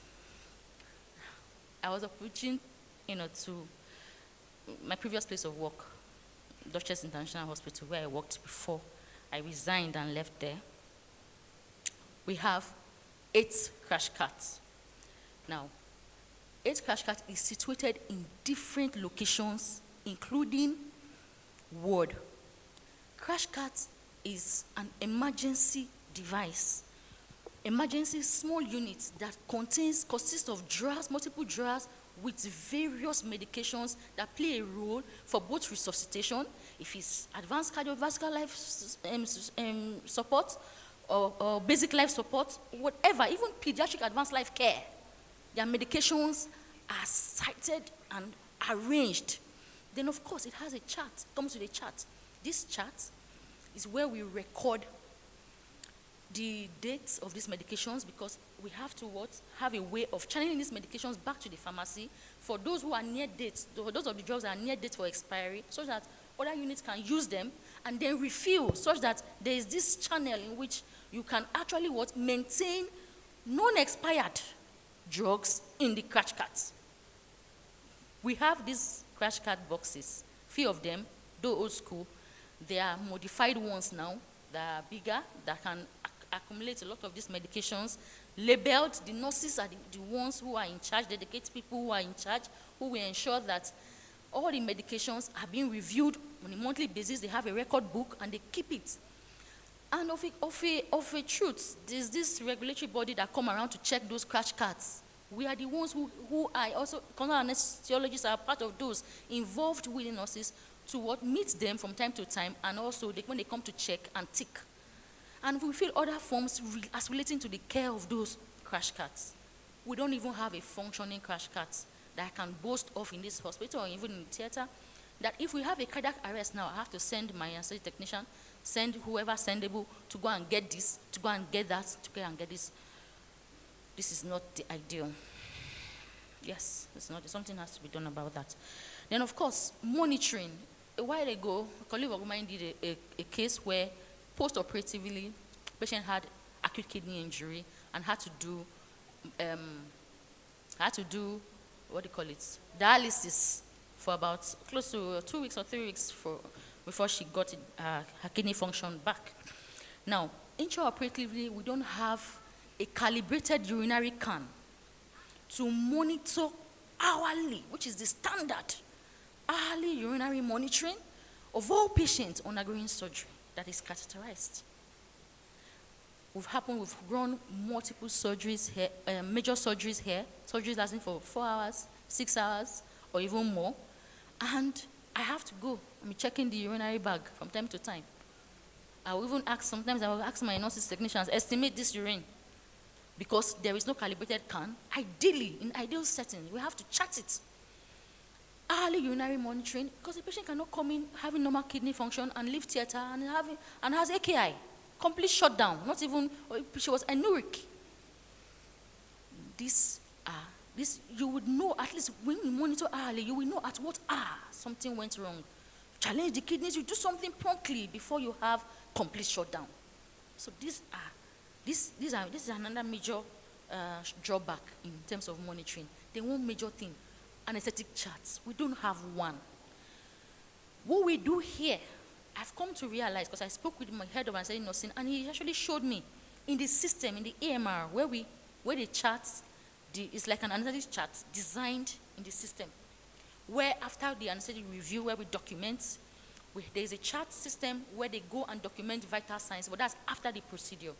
So I think with this onset of I will propose, with the onset of this, every eyes on an anesthesiologist and also their care perioperatively, we should have an anesthetic chart handy that will serve as, a continuous chart while in theater, which will now be entered, if possible, uploaded into the system. This will actually help to know, at least we can present this as an evidence to show that this was what all the drugs the patient received intraoperatively, this was the vital signs at this hour, this was when something goes wrong, everything will be documented, any critical incident will be documented in the charts. Okay, so non-keeping to the directive of the SOP. This is to bring to the knowledge of, some surgeons who are working as semi-autonomous here, they are not keeping to the directive of the standard operating procedure that was released on the 1st of December. Sorry, I don't know the reference number offhand, but I'm sure we all have read the standard operating procedure. We ought to start all major surgeries that will last more than 6 hours, or all major surgery that will last longer. The duration of the hours was not stipulated, but it should be commenced on or before 12 noon. And all elective procedures, probably it could be the OCRs, it could be the CS, should commence before 5 p.m. Now we've had cases where we had to commence elective surgeries, major elective surgeries that will last more than 6 hours outside this duration or outside this time frame. This is actually not acceptable. Because when something goes wrong, where will you see the help you need at an odd hour? Talking about 10 p.m., 12 p.m., 12 midnight, 1 a.m., 2 a.m. Where will you see the help that you need? Just on Sunday, I had a CS scheduled for 12 p.m. And there was no oxygen in the whole hospital.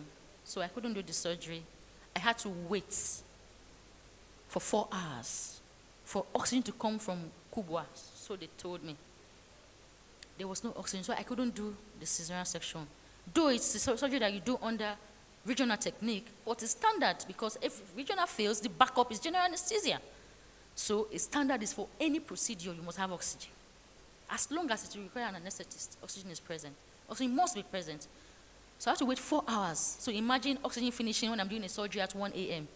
If you ask me to wait for 4 hours, we're going to have a mortality. God forbid. So this is a major drawback. I think it's something that can be done something can be done about it.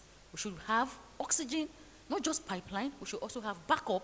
We should also have mobile oxygen cylinders that we can connect nasal prongs, face masks, non-rebreathing face masks, CPAP, or whatever, to patients that need them. Okay? Surgical safety checklist. Safety, safety, safety. Very important, very crucial. We take the safety of the patient as a priority. We don't joke with it. As anesthetists, we are trained not to joke with safety of a patient. We don't compromise safety. Now, surgical safety checklist protects not just all the theater team members, not just the anesthetist, the surgeons, the scrub nurses are protected. Why? You are able to read out, is oxygen, there's 3 steps. We have the sign in, time in, time out. You read each one. Is all the team members present? Yes, you tick. Is there oxygen? Yes. Is oxygen alarm, is it faulty? No. Is there backup oxygen? Is there? You tick. Up till time out, when you're checking all the instruments, is this the scrub nurse, is your surgical equipment complete? You tick. We don't even have one checklist. At least we've not used it since I started working here last year. We don't have that. Okay, then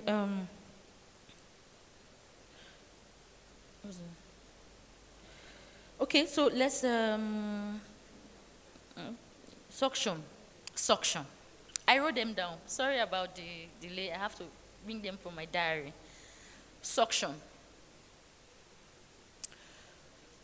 Now, I have to talk about suction because when it comes to resuscitating patients coming out from anesthesia, we call what we call emergence. We are expected to suction the airway. This will help to at least relieve them of secretions, foreign body, that they may expirate peradventure. This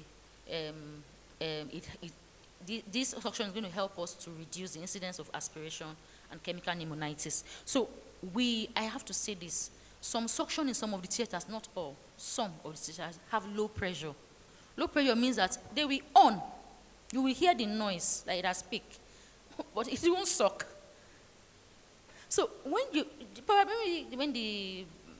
those in charge are coming to check, they say, it's working. No, you put it in the water. You see that it's working. It's drawing the water out because it has to suck these copious, slimy airway secretions.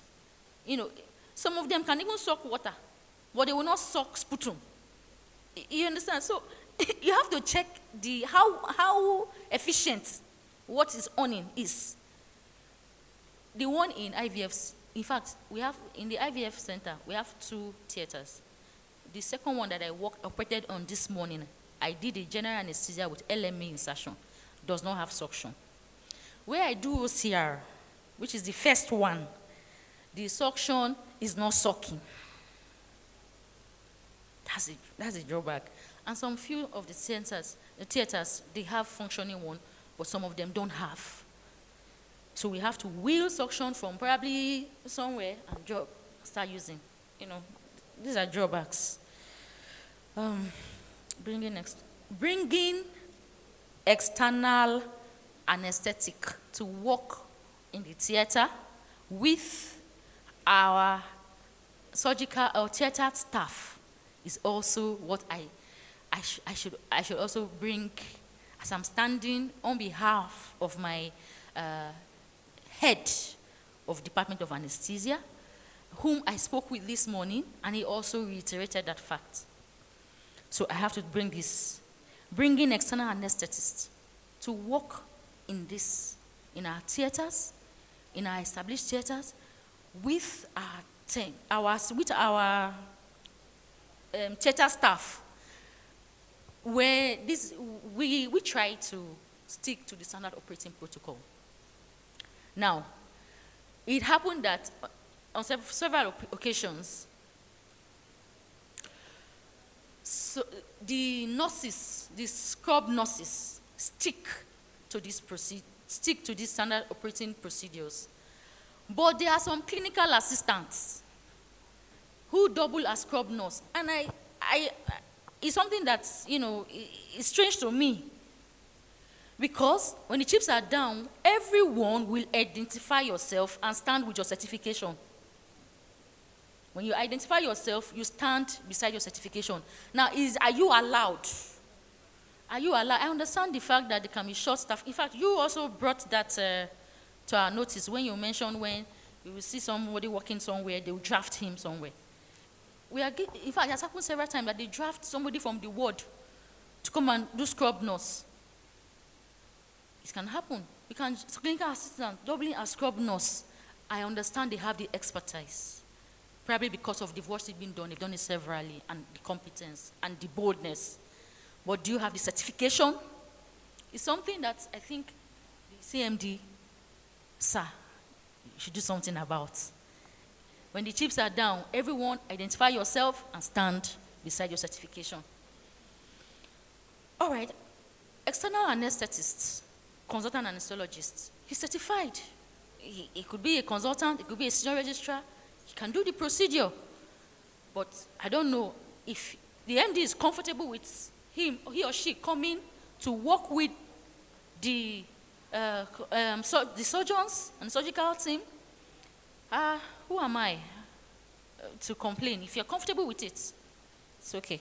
But I feel that it's something that I should bring, if we are standing to standard operating protocols, I feel it's something that I should bring to your notice, sir.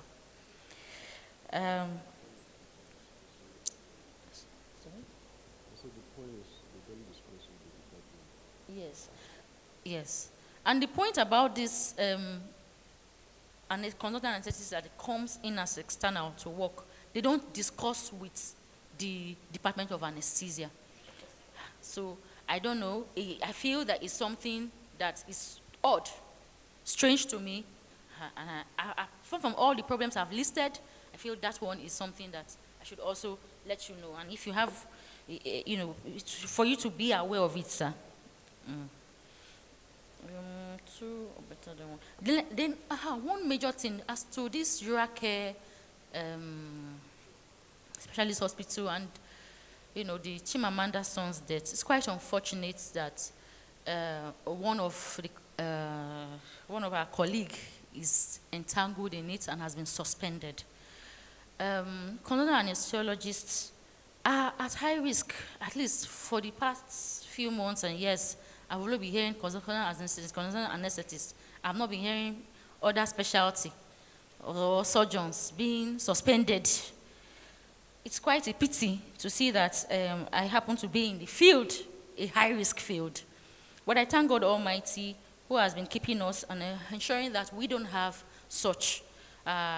We continue to stick to all the advices you have made up here. We stick to our training. Because safety of a patient is a priority. And then I want to say that in all this system failure, 2 heads are better than one. I keep asking myself, apart from the other thing, why only one consultant anesthetist with that child? Why only one? Why? And if it's not even a staff, it's a locum. As big as that hospital is, can they afford it? Can they afford having staff that are on ground, equipped swiftly to move and manage and prevent mortality? Why don't they have oxygen in their MRI scan? Okay, we call it MRI compatible oxygen, MRI compatible monitors. Why? These are questions that are raised. 2 good heads are better than one. If you had help, in fact, when you go, who should take care of our children surgically? It's raised questions. The Nigeria Society of Anesthesiologists are talking about it. Who should take care of our children perioperatively? Should it be someone who is just a consultant anesthesiologist? Should they have ACLS certification, BLS certification, pediatric advanced life care support certification? Who should take care of the critical illness patient? These are questions I raise concern. A lot of things. I feel he shouldn't be alone. Yes, but Lagos is structured in the sense that you want to make quick money. I worked in Lagos. I did locum in Lagos. I worked in several places, so I know.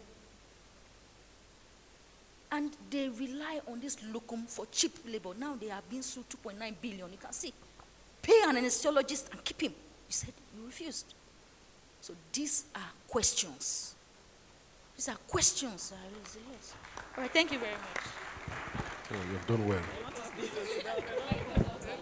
I must apologize for dragging this meeting a little longer.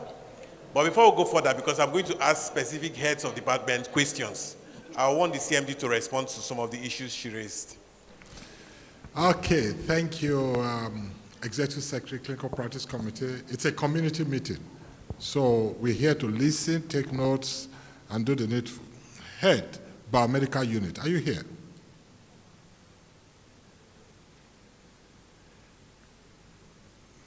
Deputy Head Biomedical Unit, please, you get to step forward. The reason they have to step forward, not only Executive Secretary, Clinical Practice Committee, not only did I buy nothing less than 10 mobile units, X-ray units, oxygen, mobile, these small oxygen cans from the United States. I even bought their carriers. When I brought them, I was now told that the head will not fit in. Funds released to buy. I am deeply surprised today to hear that we are looking for mobile oxygen cylinder when we have the carts, we have them. Where are they? I am surprised to hear that our anesthetic machines don't have these backup cylinders behind. I thought we bought them, unless if somebody sold them. Somebody has to answer.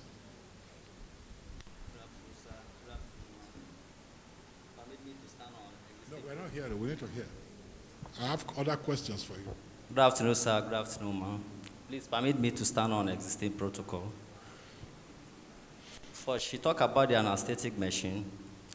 We have the backup oxygen, but not all the anesthetic machine. How many? Because, how many do you have? Sir, we have 4. You have 4? Yes. Okay. But she said you don't have any. What's your problem? No, we have.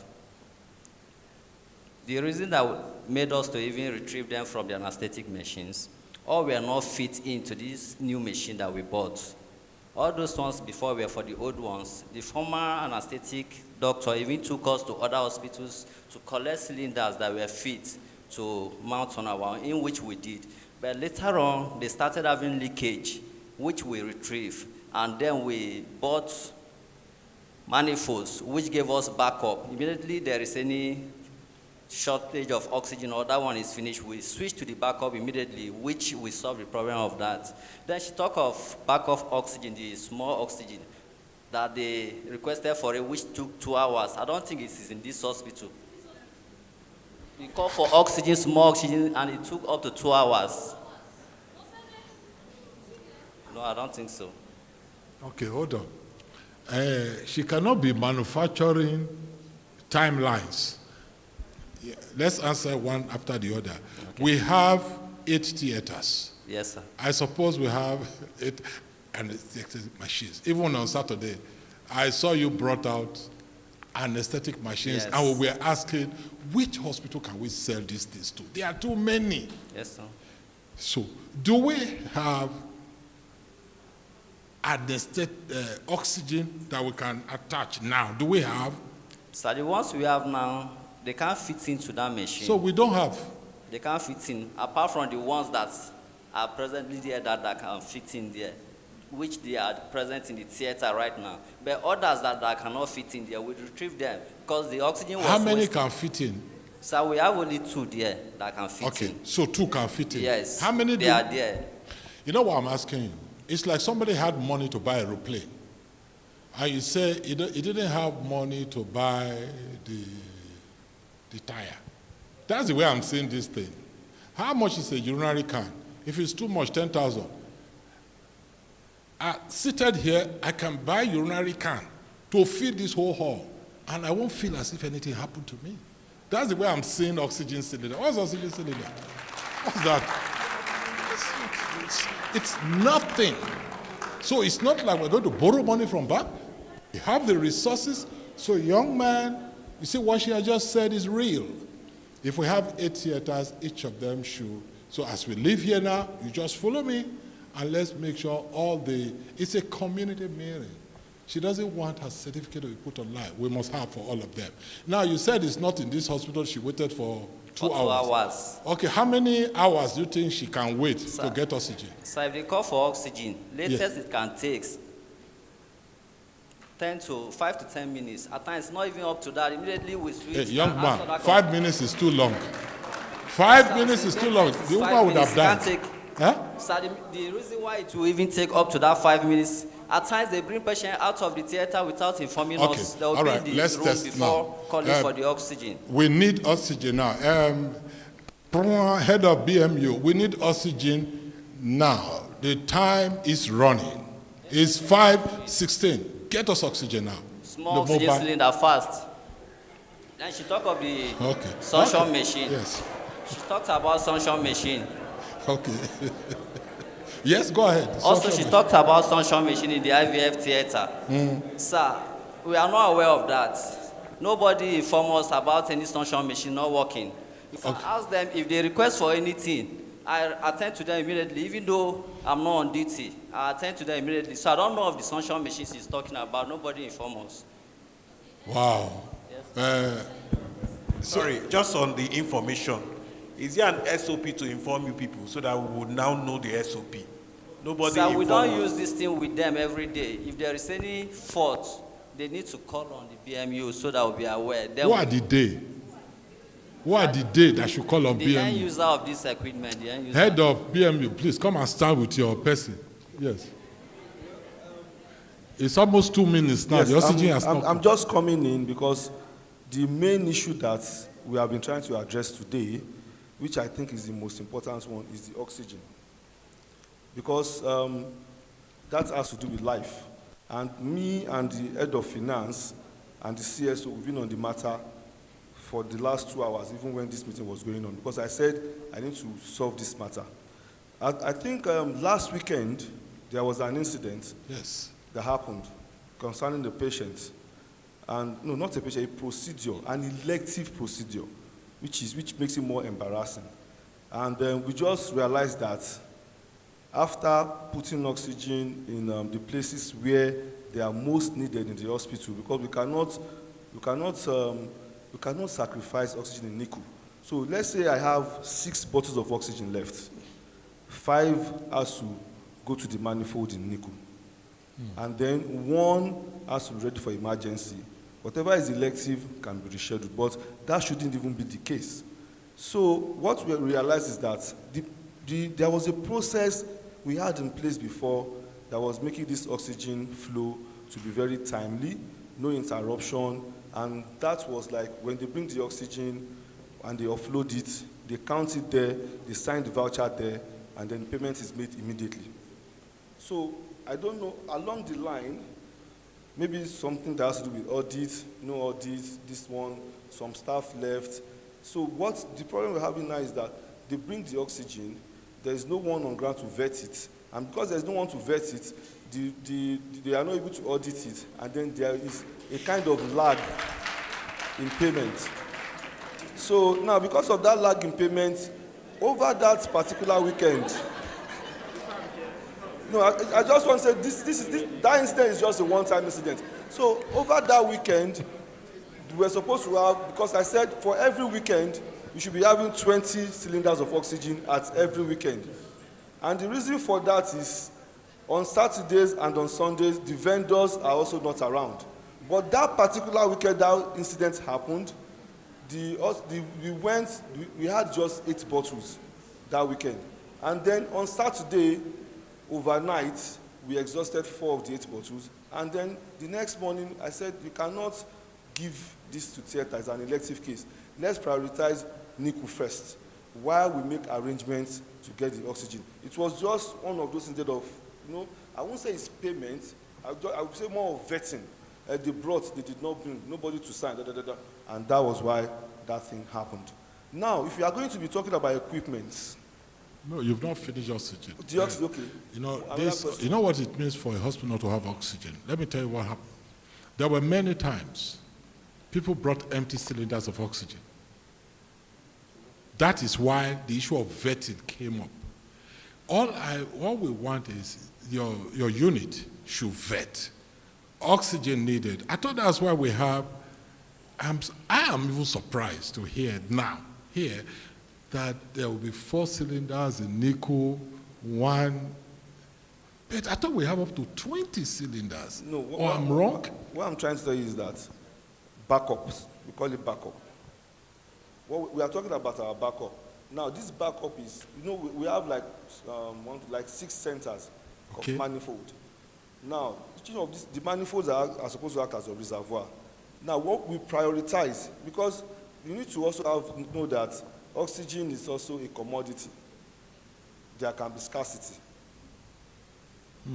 There can be scarcity. There can be shortages, there can be scarcity. There can be your supplier telling you something like, because you have some backlog in payment, they want to take you to that place where they give them cash. And I'm telling the person that today is Sunday, I cannot give you cash. This falls under admin. Admin people don't work on Sundays. So why did that happen? That is what I've been battling finance with, that this is not going to happen again. That henceforth, every Friday, I want 20 bottles. And I said, if it's the vetting that is the problem, then we don't want to vet. Give me the oxygen. So that all I have to do is just take it to where it is needed, to the service point. I don't even want to be involved in this. I don't want to know about the supply chain. Just give it to me. Because I can't be doing the damage control of a supplier. Okay, thank you. That's all right. You've sorted that out. Yes, that's where This meeting is designed, don't worry, it's designed to make sure we are better off. Yes. Now, he has brought one. Yes. If I ask for a second one, is it possible?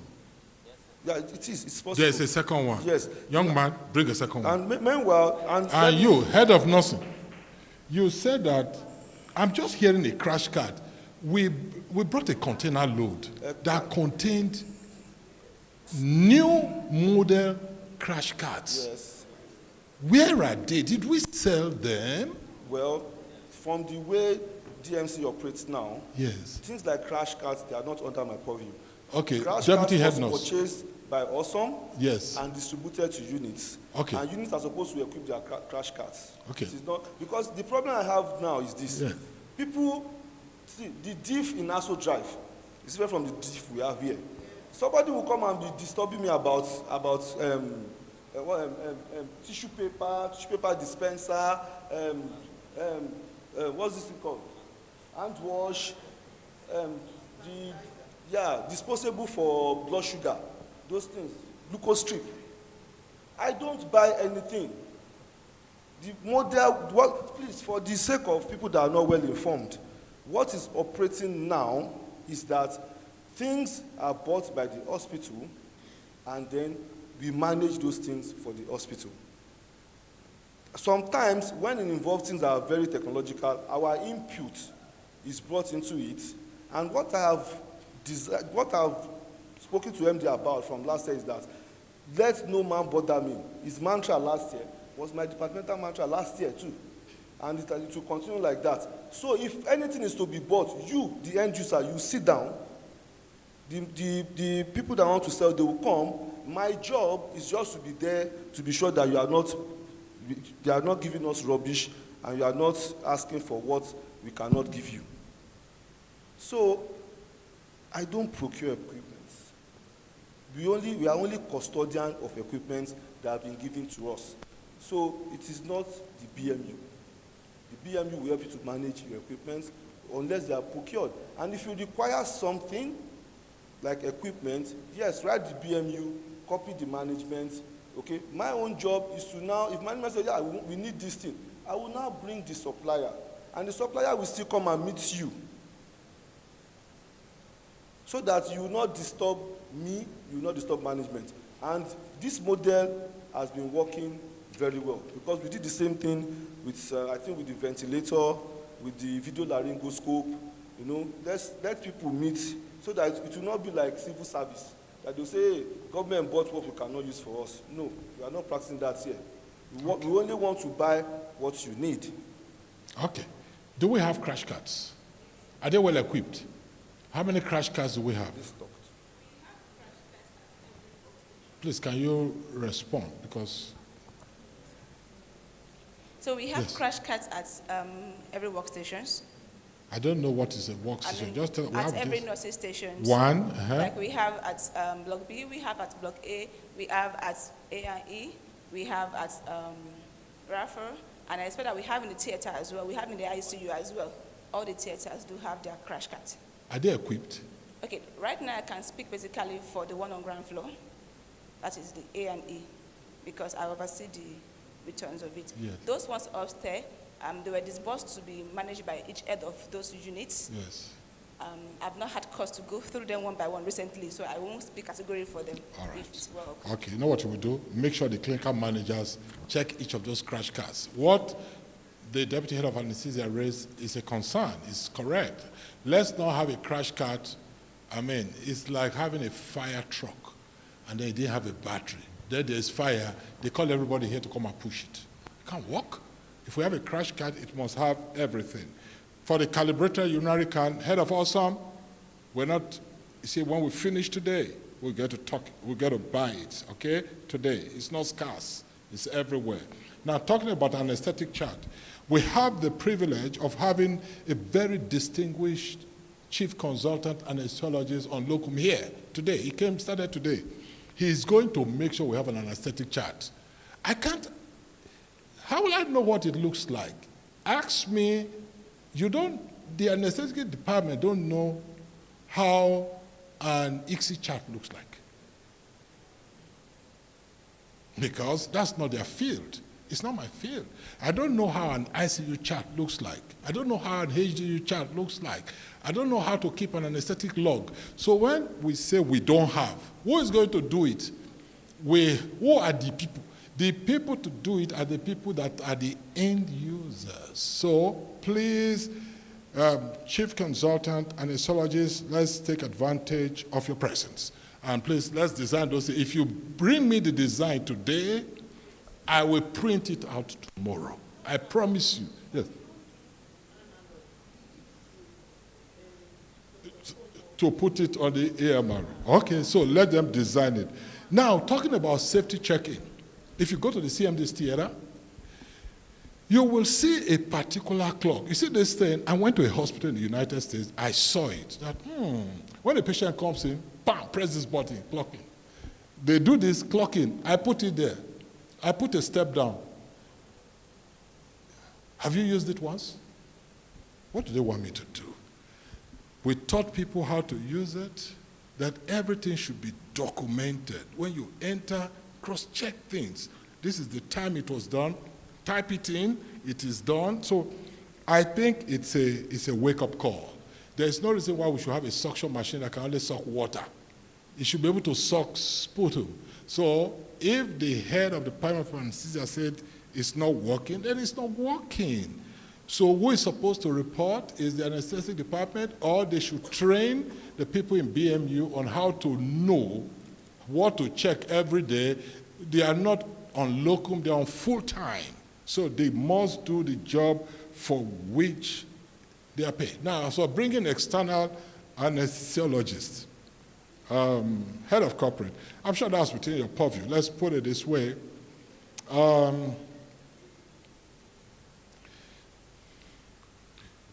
Anybody we bring into this place must be able to abide by our SOPs. Somebody cannot just walk in here and say, I'm a plastic surgeon. And that's all? Have we not employed somebody before, or at the final phase of issuing a letter to a plastic surgeon when we decided to go to, is it medical council? And medical council showed that this guy is a fake. In this hospital, we're very close. So let us not imagine. So if somebody is going to be part of the system, must go through the interview. Our locum surgeon, who is now the deputy head of surgery, went to interview. Is that not true? The locum pediatrician, despite the fact that I know what she can do, went through an interview. Why? So that we don't make mistakes. Because when the chiefs are done, they're going to call us, how did you know?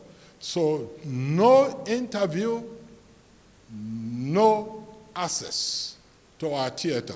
QED. Now, as for training people on the job, we're going to keep training people on the job. So there are people, hey, head of corporate, if a problem, if I'm doing surgery and a problem occurs, do you know whose certificate is on the line? It's me. Because I am the lead, I'm the surgeon. Every other person is not too important. So we must learn to protect. That is why you see, when this challenge started, they go for the anesthesiologist first. Is it that the anesthesiologists do not have technical assistance? They will have.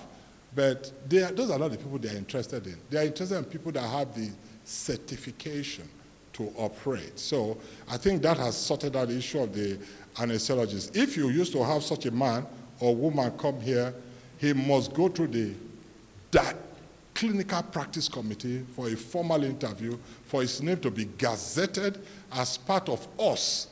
Not only is he going to be used for anesthesia for that particular doctor, we can call him anytime too to join, just like Dr. Inge just came now. And he's part of us already. Okay, did I solve all the questions? Thank you, Executive Secretary, for raising this issue. So charts will be coming out tomorrow. And by the time we are meeting on the 23rd of February, anybody that doesn't develop chart, it means you are just talking. You're not contributing it more to the system. All right, thank you, Secretary. Thank you, the CMD. I don't know if there are more questions. Hold on, let me just talk about X-ray. BMU, we bought mobile X-ray machines. We didn't buy them as second-hand. We bought them brand new. How do I have two brand new anesthetic machines? Have all the things to make it work. Next week, we are paid to send 2 of our BMU officers for training. Why can't we use these things? I'm just hearing from head of pediatrics that we cannot even do common X-ray for babies in NICU, when I can remember that we dedicated one of those X-ray machines for NICU. What's going on, young man? What's going on? Tell me.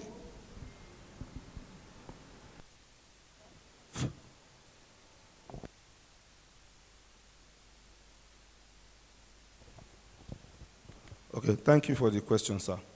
As regards to the X-ray machines, there's nothing wrong with our machines. Both mobile X-ray machines are working. The one dedicated to the NICU is working. The one that can move around is working. What we don't have is a radiographer. X-ray is a very sensitive thing. As simple as it may appear, for you to start shooting radiation, you have to be qualified to shoot radiation. I think Dr. Charles here will also agree that anybody can't just come and start exposing his babies to X-ray. Machine is not our problem. The expertise, or let's say the radiographer to operate the machine, is what we don't have. So unfortunately, the last radiographer we employed left, and management is still trying to get another one on board. And then, as we are working on trying to get the radiographer on board, we are also trying to get our radiodiagnostic unit functional. So the stage we are right now is the stage of where they are doing the lead lining. And after we have the lead lining done, we are going to dedicate the roaming machine, one of the machines, to be used there as a permanent machine. It can serve that purpose until we have the stationary one that will be installed. The modern stationary one, we have an old stationary one. But for the mobile one dedicated to the NICU, the machine is working perfectly. When radiographers come from outside, they don't come with their machines. They use our machine. So it's not a machine issue. It's an issue for the person that will use the machine. Okay, Executive Secretary, Clinical Practice Committee, can you please go ahead and conduct the interview for the employment of a radiographer into the Deaf Medical Center?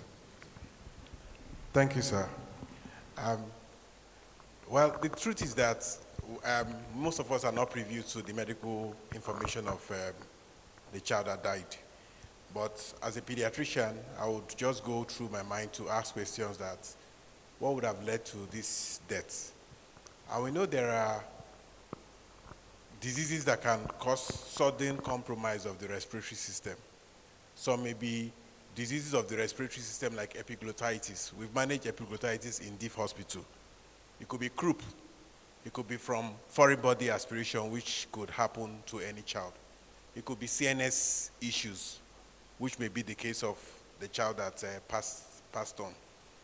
But most of those diseases, one of the basic tests you would do before going to do MRI is an X-ray. That's just to underscore the importance of using what has happened to, bring to bear something that is very important.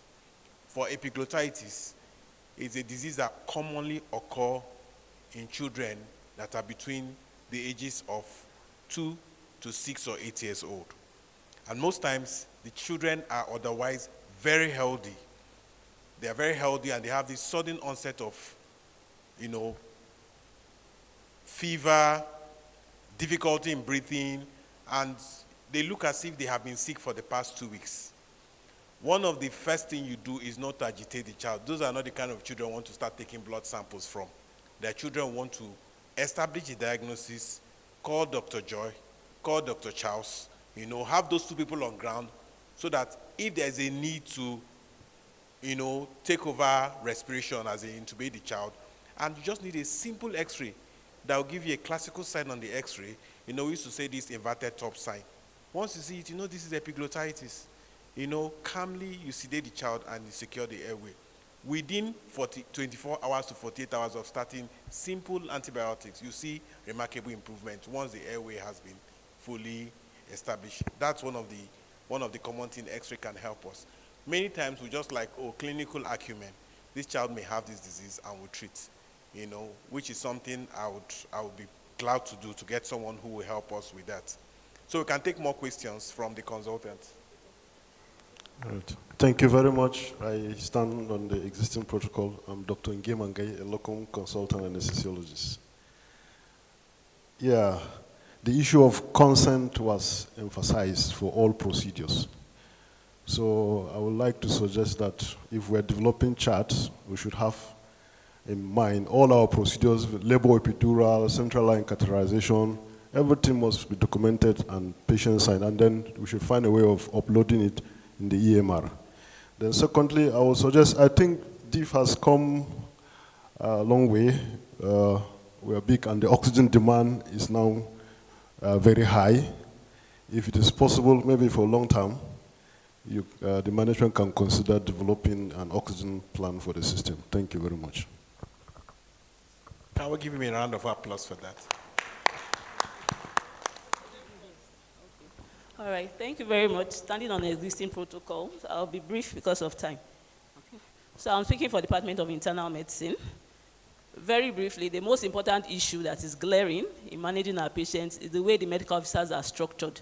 And I believe I've said this at every opportunity given. We have medical officers that are not loyal to medicine. You have medical officers that are in surgery, they are also in O&G, and they are in internal medicine. And you review patients and somebody is in theater, they are doing liposuction 12 hours, there's nobody to document. Aside from that, you can even document, but who follows up? Okay, so that's a very big problem. There's lack of follow-up, so somebody will drop the ball. They may not hand over, the person you gave instructions to has gone to sleep, or he has gone for his 2 nights off, and you come back, you gave this instruction, and the other person is not even aware. They don't have a clue that, this was supposed to be done. There's a scenario I'm going to paint. This patient, the MD was talking about, how all these things came together, and now patient is complaining. So this is a very big problem. If you have a dedicated officer, then you have somebody with a bird's eye view of these patients. You come every morning, they see the patients, they know, you give this instruction, do PCV, do this transfusion, but he goes home in the evening. Maybe he didn't hand over, and the other person didn't know they even requested for PCV, or you are supposed to take a sample in the morning. And you come the next morning and things are not done. You will now be waiting, calling the other person you gave the instruction to, and that one may not even be around. So you have all these issues of lack of handover, and it's going to impact patient's care. So somehow the ball gets dropped, the patient's management will suffer. The same thing goes for investigations as well. I think we've beaten that issue already about the X-ray. This particular patient needed a chest X-ray by the bedside. We couldn't get one to him on time. As I said, I'm going to paint a scenario of this particular patient and tie in all these problems and how it led to the daughter now complaining. Issue of same thing, logistic issues. You send patients outside for investigation, CT, for instance. You have a stroke patient, whether you call the neurologist and they said, do a CT before they come, and you can't blame them. So you as holding the patient, is it hemorrhagic, is it ischemic? You wouldn't know, and the management is different. You send patients out for CT, of course it's not a facility. Patient goes, then the next day you are waiting for the results, there's no result. The person to pick it up, oh, the ambulance went this, there's no urgency. If you had a medical officer in the Department of Medicine that knows this was supposed to be done, they will follow up that result. But you are dealing with a different person every day for the same patient. The ball will get dropped. Sometimes you prescribe medications 6 hours after the fact, it hasn't started. Oh, somebody archived it, or the pharmacy is not aware. So most of the time I check. In fact, all the time, aside from emergencies, if I come in, I have to check the EMR and be tracing the names of patients to see who was admitted for me, because they don't call me. I'm not, so I have to be checking who was admitted, who did they put on by their name. Sometimes you find this road traffic accident, just because they think it's no sorry, they will be calling you, the patient has bruises. I say, how is that a medical problem? So we may have to revisit the system. Either we have somebody, the way it was run in the previous years, I think it was Dr. Cynthia that was doing rounds morning and evening. One person should be able to see the patient every day and be able to follow up. This case in point, this elderly man we are talking about that was complaining, that the daughter was complaining, I know her. The daughter is my patient in cardiology unit. But I got a call from the medical officer on the Friday, early hours of Friday. I was even officially still on leave then. But he complained to me that he had this elderly man that could not pass urine. He was confused. He had not been eating properly and all that. And the blood pressure was 70/40. In essence, the man was in shock. I said, well, get the urologist. He also gave me details that the man is a heart failure patient. He had arrhythmias. Funny enough, he's a patient at Ura Care Hospital. Had arrhythmias, heart failure, and all that. I said, well, this could either be septic or it's cardiogenic shock. But whatever it is, let us start noradrenaline infusion. And I gave instructions, let us start, move patient to HDU. And the doctor called me about 3 hours later, say in the morning, that Dr. Bello, the person they are calling is my dad. My father has not been used to FDU up till now. And I called the head nurse. What is going on? This patient is supposed to have been used to FDU. He said, oh, this has happened. So in 3 hours with that kind of critical condition, nothing has started. Nothing has started. 3 hours. If the man was going to die, he would have died in that 3 hours. Nothing has started. And I called the head nurse. What is going on? We gave instructions since she said she heard me, maybe he was on speakerphone. She heard me talking to the medical officer and she heard what I said. Do this, and it wasn't done. So that's one gone. Now, this medical officer, I said, okay, get urologist, and the way the doctors even talk, she overheard them saying, oh, the urologist may have traveled, he's not around. They told her, why would you tell her that kind of thing? Okay? She believed her father was in urinary retention. He was not, anyway, at the time he came. He was confused. He had an indwelling catheter from bladder obstruction. By the time we managed the sepsis, he got better, all right? But she was saying she came to the hospital to see a urologist because Baba has had a urology issue several times in the past. He has had this sepsis and a urologist had managed. But Baba has heart failure. I did an echo that morning. He had terrible arrhythmias and all that. So even trying to treat him, I called the nephrologist, because it was an AKI. I even got the nephrologist to come that day, and he was reviewed. And we agreed on our line of course of action. We started empirical antibiotics, and took samples and all that. 2 days later, I repeated full blood count. It was still high. He came with the BBC of 19. It was still high 2 days later on 19. Man was on meropenem. Luckily enough, that day, we got culture that was Pseudomonas infection was sensitive to peptides, piperazoline, tazobactam. So we started that IV, and after 3 days, we did the BBC, it was down. Things were fine, renal function was improving, arrhythmias was better, I started his heart failure medicine, and it was fine, okay? But only for her to call me on Saturday, okay? Because we are working up for this, and this time I was briefing her. And that's another thing with patients having access to you. She's my patient, so she had my number, so she could call me. I go to the room, I say, oh, she's not around. They said, oh, she'll talk to me later. So I brief her, this is what we are doing. We can't use this antibiotic. Baba has arrhythmias. We are using this antibiotic. There is only an IV preparation. So I convinced her to wait for the whole 7 days on admission so that he will complete his regimen. Okay? So she called me on Saturday. It was complete on Sunday. As I'm counting the days, she's also counting. Let's not forget. As I'm counting the days, she's also counting. Baba is to finish on Sunday afternoon. And she was told that her father had completed antibiotics on Saturday. And it was changed to oral. And she felt I was trying to fleece them because I insisted that there was no oral preparation when I knew all the while that there was oral and they wanted to go home. So it means I just wanted them to stay on admission and be getting money. She saw her bill And she said all she saw was cardiologist review. Because I was seeing that Baba almost every day. I came, even when I was on leave, I would come on the weekend and come that. All she saw was cardiologist review. She didn't see a urologist review. So I went back, I called up to 3 medical officers trying to find out what went wrong. Why was Baba's drug stopped suddenly? Why didn't you allow him complete that? And they said Baba was in renal failure. She told me a lot of things on that Saturday. And she was like, Dr. Bay, I'm going to sue DIF. And each time, in fact, there are a lot of things this man has called me about. Even up to the microwave not working in her father's room. No, Sido can testify. So I've been back, it's been a turbulent admission, been back and forth with them. So bottom line, when I made my investigations, I tried to get to the bottom of why Baba's drug was stopped prematurely. And they said, well, the urologist came and saw over the weekend, and they felt that, okay, since they were taking another culture sample and all that, and they should just withhold antibiotics and let's see what the new specimen will reveal. But the funny thing that the urologist was not briefed, that Baba had come with the WBC of 19. We started meropenem, 48 hours later, WBC was still 19. Then we switched antibiotics to peptides, okay, and WBC came down to 9, neutrophils to 51%. He was not aware, nobody told him. He wasn't told that Baba came in AKI, and renal function from creatinine of 1.8 came down to 1.6, came down to 1.5. So what he saw when he got there was, he saw a borderline high WBC, he saw creatinine that is borderline elevated, and he asked that, oh, maybe patient's kidneys, the issues with infection and all that. So he didn't have any idea of what had transferred before. And that goes back to my point, that if you don't have anybody following up this patient, all the medical officers, you have to pick their brains, each of them, to now get the full picture. They only know what they saw at the time they saw. They don't know what happened before. So that's why I was surprised. I said, was he informed of what the trend has been? And he didn't know. So the drugs were stopped, and the patient is complaining, as she should. Okay? So to solve this problem, I think we have to go back to the former system. If we cannot get a family physician to be around to review, we go back to the system of having when we had the chief resident who was seeing the patient. Somebody has to be able to have a bird's eye view and to be able to follow up on this patient. The issue of handing over, the person has gone off and didn't handle, that's what I'm dealing with. So most of the time I have to come and check the result myself. Like now, Baba's drugs have been stopped. I'm sure the medical officers don't know that. He's supposed to be on Lipitor on some things that have been stopped because they hand over and they go. He didn't get antibiotics for 3 consecutive times. They didn't pick it. I always go through the patient charts. I go through. So I picked it and I went to the nurse. What happened? He didn't get antibiotics. They said, oh, or something, they had some breaking, whatever. But that the thing is that I have to be double checking each time. Even if you give instructions, you must double check. They can't do it because they are overwhelmed. They are doing other things. So if we get a dedicated person in the Department of Medicine, this is your medical officer. Every day you resume. Then you hold one person accountable.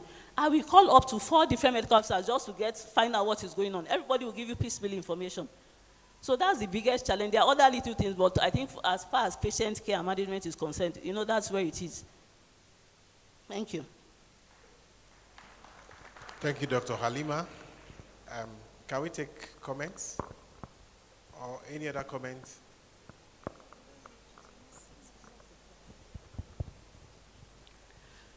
Hello, good afternoon all. Standing on the existing protocol, let me just a little bit chip in on this patient that we're talking about. This patient was seen by me on Saturday, and when I went to him, he had a catheter, he was lying very quiet, only complained of suprapubic pain, and that this pain comes on and off, on and off. Then I touched the bladder, the suprapubic region, there was no any serious distension, but I ordered that the catheter to be changed. Immediately the catheter was changed, there was remarkable urine output. The catheter, when the catheter was taken out, I said the tip of the catheter should be cut and sent for MCS, which was done. The patient, generally speaking, he does not look sick. He's febrile and communicating very well with me, and he has eaten, the son was even there, and he was generally happy. All he wanted was that he wants to go home. I said, whatever it is, let me just wait. Let us just get the result of the culture that we sent of the catheter tip. They will happily discharge him. And in any case, it's not a problem. If he's staying in Abuja, he could come back the following day. There is no problem if he really insisted on doing so. That's how, so the son, then I think that I asked him to go and do a full blood count. Let me just see, because it looks a little bit pale to me. but the result came out that his pack cell volume was 38%. So I say, well, I don't know, it doesn't tally very well to me. However, since he's not that, I didn't see some element of dyspnea to show that some degree of breathlessness is there because of low hemoglobin. So maybe we may allow them to go home and come back, that is to say today. I was in the hospital up to around 9 p.m. yesterday, and the time before I left, I called the medical officer if any result is out, because I also wanted to know about his EUCR as well as the EGFR. So he told me that urea has a little bit risen, but the EUCR has decreased from 1.5 to 1.4, and then the EGFR was 48 also. So that's all. And I went to, so I say, are they still there? Is the patient still there, or has he gone home? I was told that he has gone home. Only to be told today when I was called by Dr. Halima in the morning that that patient is still in the hospital. He didn't leave the hospital. So immediately I came to the hospital. I went straight to his room and discovered that he was not in any form of distress. So I was wondering why the daughter was calling and shouting about her patient to Dr. Halima. Even the antibiotics we are talking about, I say, we can maintain, because if they say the WBC count has risen, because initially I was told that it started from 18,000 to then 9,000, and then suddenly it has now risen to 12,000. I say, fine, let him continue that antibiotics that he's on until we get the definitive result of the latest one that was taken. That was all, and I was in his room. I didn't see anything actually to really create some kind of uproar about the patient, except if, so of course, just as we just talked about this morning, patients are always never satisfied. They just think that we should always create magic so that the patient can just rise and start running. This patient is a non-Nigerian, 95 years old, and what magic are they expecting us to do almost immediately to change the event when he came in with severe sepsis? Anyway, as far as I'm concerned, the hospital has done very well and the patient has remarkably improved. It's just an issue of just waiting 1 or 2 days, we'll get the result of the antibiotics and change it. All the same, I called the nephrologist this morning, had a discussion with him that I'm thinking of changing him from his currently piperacillin tazobactam to linezolid, but I don't want to do that. I will prefer, this is not urology. This is more of a physician aspect. So it's nephrologist. I want your input. He said, fine, you will come and see him this afternoon. I believe he must have come to see him. So that is that. Coming back to the discussion of today, my concern is we need to find a way, for example, those of us who go into the theater, we need to create theater users committee. Theater users committee should be, it's a committee that takes care of all these kind of pitfalls. And on every patient, they must make sure that they have a checklist that each patient that is going to be taken into the theater must have satisfied before he's taken into the theater. By so doing, we will find ourselves always ready to face any challenge that will rise in the future. And this checklist is very, very important, not only to the theater. Every unit should have its own checklist that is daily checked. If this is followed, I believe we are going to run away from issues of litigations of one sort or the other. Sorry, sir, can you just give us your closing remarks so that we don't have to call you almost immediately? It's over. You want me to give a closing remark so that we don't that's call also you up again? So we rise? No, give a closing remark because you're supposed to say something in the program. Oh, okay. No, I'm supposed to give a vote of thanks, isn't it? Yes. Please. Well, what I said, I think this issue of, what do they call it, theater users committee that will that will be meeting regularly and then creating checklists so that we obviate any issue of litigation against our hospital is what we should develop. Thank you, sir. Thank you, sir. So can I give my own so that I can step down? Please, I want to thank the CMD for this all-important meeting to remind us the importance of having the knowledge that patient is not our friend. And it's something we must always remind ourselves.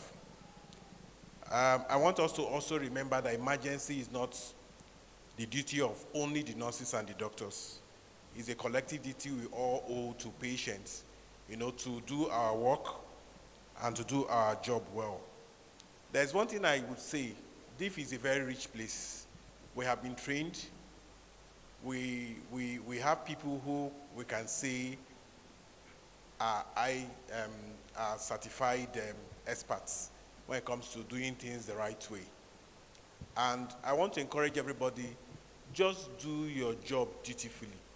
That's one key thing that will help you escape trouble. Another thing is, have common sense. Common sense has nothing to do with SOP. There are certain things that will not warrant SOP. For example, you're on duty and you're not in your duty post. And like my friend said, call us. And many times you find out that what we call the BMU, they are away from their duty posts. I don't want to call names of people in your unit. I know you're a very serious person, but there are some people that you're looking for something that is important. You have to wait for like 15 minutes before you get them to come. And those kind of things can spoil a very good establishment. We have it. It could be oxygen, just somebody to get an oxygen to the emergency unit. And it's taking 15 minutes, 20 minutes. The anxiety of the parents and their relation or family members, when it comes, they will no longer see the good side of the hospital. They just see that delay and they feel that, oh, this place is not what it should be. So have that common sense. Know that there are certain things that you need that little wisdom to make right. We should have SOPs and abide by our SOPs. And we should know our limitations. And we know that every organization has their own limitations. But please, when we meet limitations, we should escalate it. I don't expect that in the next few days, the CMD is going to provide everything that we need to function effectively. There are still going to be limitations no matter what they buy. So it's for us to understand that, oh, this limitation is grave. I need management to be aware of this limitation and put it in writing. You can communicate with an email to management and tell them that, oh, this thing, if it happens like this, is going to affect this establishment. And that will now help them to put it into plan. If something that needs to be addressed urgently, I think the CMD will graciously do that. So thank you all. Thank you very much for this opportunity.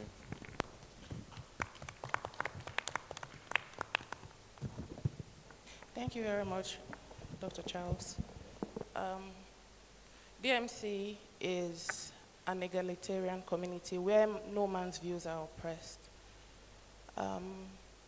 Most of the things that were said here today during the question and answer section, I feel we could still put them in writing. Most of the things were asked, at the end of the year, we were asked to write down our goals and vision for 2026. I saw the one for my department appear on the collective goals for the whole community. So I believe that some of the things that were mentioned here today, if they were listed out in our different units and departments, we'll see them come up and we won't have them look like, these pitfalls. However, we're here to address things that could put us in trouble tomorrow. We're here to block the loopholes. So it's okay. We're still open to, it's still the beginning of the year, so we're still open to receive these pitfalls, these challenges you have in your units and departments. Please write them, put them in writing, just bullet points so that we can, put them into our collective goals for the year. The year is still starting. However, January is already coming to an end. I will invite the coordinator of Housemanship Program to give us closing remarks. Please, a round of applause for him as he comes up.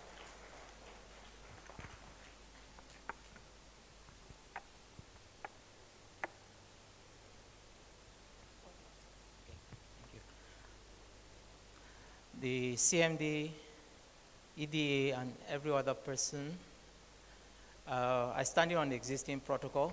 Well, I feel I'm a neonate in this community, but fast growing and learning.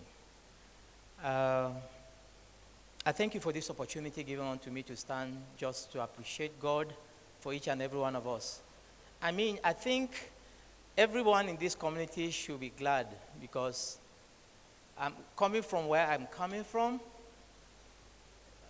I think we should celebrate the leadership of this hospital, that we actually have a CMD and leadership that has a listening ear and is approachable. So I believe with all the summation of the entries, we can make do to improve on our services. Sometimes it's easy to point finger, but the rest of the fingers point back to us, implying that we can also do more. Housemanship, in part of the goals of this hospital, research and training is part of our goal. And to that effect, house officers training, that's housemanship training, is coming to pass in DIF Hospital. DIF Hospital is extending its tentacle in training other future generation to build up a good training ground. So this place is going to be a good training ground. According to MDCN criteria, each and every one of us will be participating, from the consultants in each of the fields. I understand that this is a private hospital, but it's a big private hospital and institute that is growing to that effect. But before I now throw a little light on that in my closing remark, I wish to also buttress on the points that my HOD said. I think most of the discussion can come in very vividly and very well handled in Theater Users Committee, where including those operating, anyone that operates in the theater should be part of the committee, at least a representative, and they should meet at least every month or every 2 months or every quarter. At least they should be meeting like that. And I think, sir, the act of having consistent head of departments, regular meeting of with the head of clinical service, that's the CMAC, can also help to checkmate some of the challenges that may be coming, ongoing, and those that has come, and be handled properly. I'm sure quite a number of things are said. One of the things that I feel so concerned is concerning SOPs. SOPs need to be given at entry point. Everyone employed in this hospital, in this medical center, should at least have available to him and at least make it handy at point of employment. The SOPs to the department and unit he or she is employed should be be given to the person. Staff structure or more clinical staffs need to be really taken, and the staff structure should actually be duly placed. I key into what Dr. Bello said concerning the training, concerning medical officers in the hospital. Training and retraining is important, especially when it comes to accident and emergency, GOPD. They have a little different training compared to those manning the wards, sleeping in and taking calls. So I think that's difference in training them and following up patients, especially those in the wards. If today they are in the wards, tomorrow they are down in the A&E, tomorrow they are up, that there will be a kind of disconnect with management of the patients. They need to actually be consistent in that regard. So I think when it comes to that, we may wish to look into that. Referral for investigation in this hospital, especially for critical patients. I don't know if we have partnership with other hospitals, especially that operates most of these investigations that we don't do. I think factoring be built for the ambulance service and the health personnel to accompany such kind of critically ill patients will be important. Sometimes when we send a patient out and something happens on the way, then medically speaking, according to the ethics, we will not be free from blames. So I think that should be considered by the management. It will help us pretty well. In the current era, most patients that suffers in hospital are patients that has 2 specialty or 3, managing them at the same time. Coordinating the various specialty is very, very problematic, even in teaching hospitals and other hospitals. So I think this act of pre-operative rounds for MDT, multidisciplinary team approach, if we're going to take a patient in, I remembered working with International Committee of Red Cross. If we're going for rounds, pre-operative rounds, the anesthetist, the surgeon, the pharmacist, the perioperative nurse goes to see the patient on bed, review the patient together, and take a decision. A little case scenario, I took a patient into the theater. There are particular sutures I like, and then anesthetic agents I require, but they are not available. They have to run down to the pharmacy, up and down. Had it been, we actually discussed, we had a ward rounds together, discussed the patient together. These are the things we need for this particular patient. I apologize to the patient because the patient wasn't sedated. She was there, she was waiting. We waited for some couple of minutes before those required items were brought. To reduce and abate that, we can actually do well ourselves to have this kind of pre-operative rounds together, and after surgery, as a protocol, review your patient before before leaving. Now, I think this is just what I wanted to say, knowing fully that I'm coming up. That's why I just jotted them, not to forget them. Having said this, house officers, we have 3 house officers currently.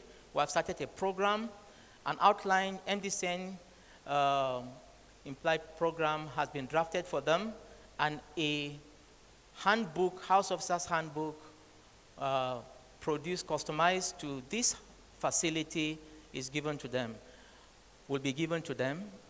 Each and every one of us is expected to at least monitor the required procedures and teach them the standard protocol of how it's done, and then certify them. They'll be spending 12 weeks in each of the core medical fields: medicine, surgery, OGN, and pediatrics. I understand that some of us here are autonomous or semi-autonomous, but as a professional, we vow to train and take care of our colleagues as our own. So we need to help in that regard, to train and educate them. When they are in surgery posting, they will be sent to anesthesia. So we need to also help to teach them what they need to know. They are our children, they are our brothers. So it's expected of us to at least, a handbook will be given to them. When they report to your department, you acknowledge their presence with their timing. They'll be taking calls, not shift, and they'll be doing that together with the medical officers. I've taken time out to have time with the medical officers. We have discussed, and we have been having some academic sessions with them to know the requirement of MDCN. The 4 cores of our profession, it's important for us to always recite them because it's going to help us. Autonomy, beneficence, non-malfeasance, and justice. This particular thing, we must apply it in our practice. And I think it will save us a lot. Save us from a lot of crises that we tend to be having. So, house officers training, It's important that we take note of that. They'll be sleeping in, staying within the hospital, but we need to teach them the right thing. So to all heads of departments, what is required by MDCN for them to learn in your department will be circulated to them and to you, rather, and then we are expected to actually take it up in impacting them with that kind of knowledge to fulfill those requirements. With that, I feel this meeting has come to stay, and it has opened our eyes to a lot of things, and I believe so many things, so many food for thoughts are taken from here, and I'm sure we're going to be better than how we came in. Thank you, sir, for this opportunity, and thank you all for listening. Thank you so much, sir. Sorry, I saw some hands up over there. Dr. Yemisi, you're just coming. Dr. Reng actually wanted to talk before you came in. Please, can you pass the mic on to Dr. Reng?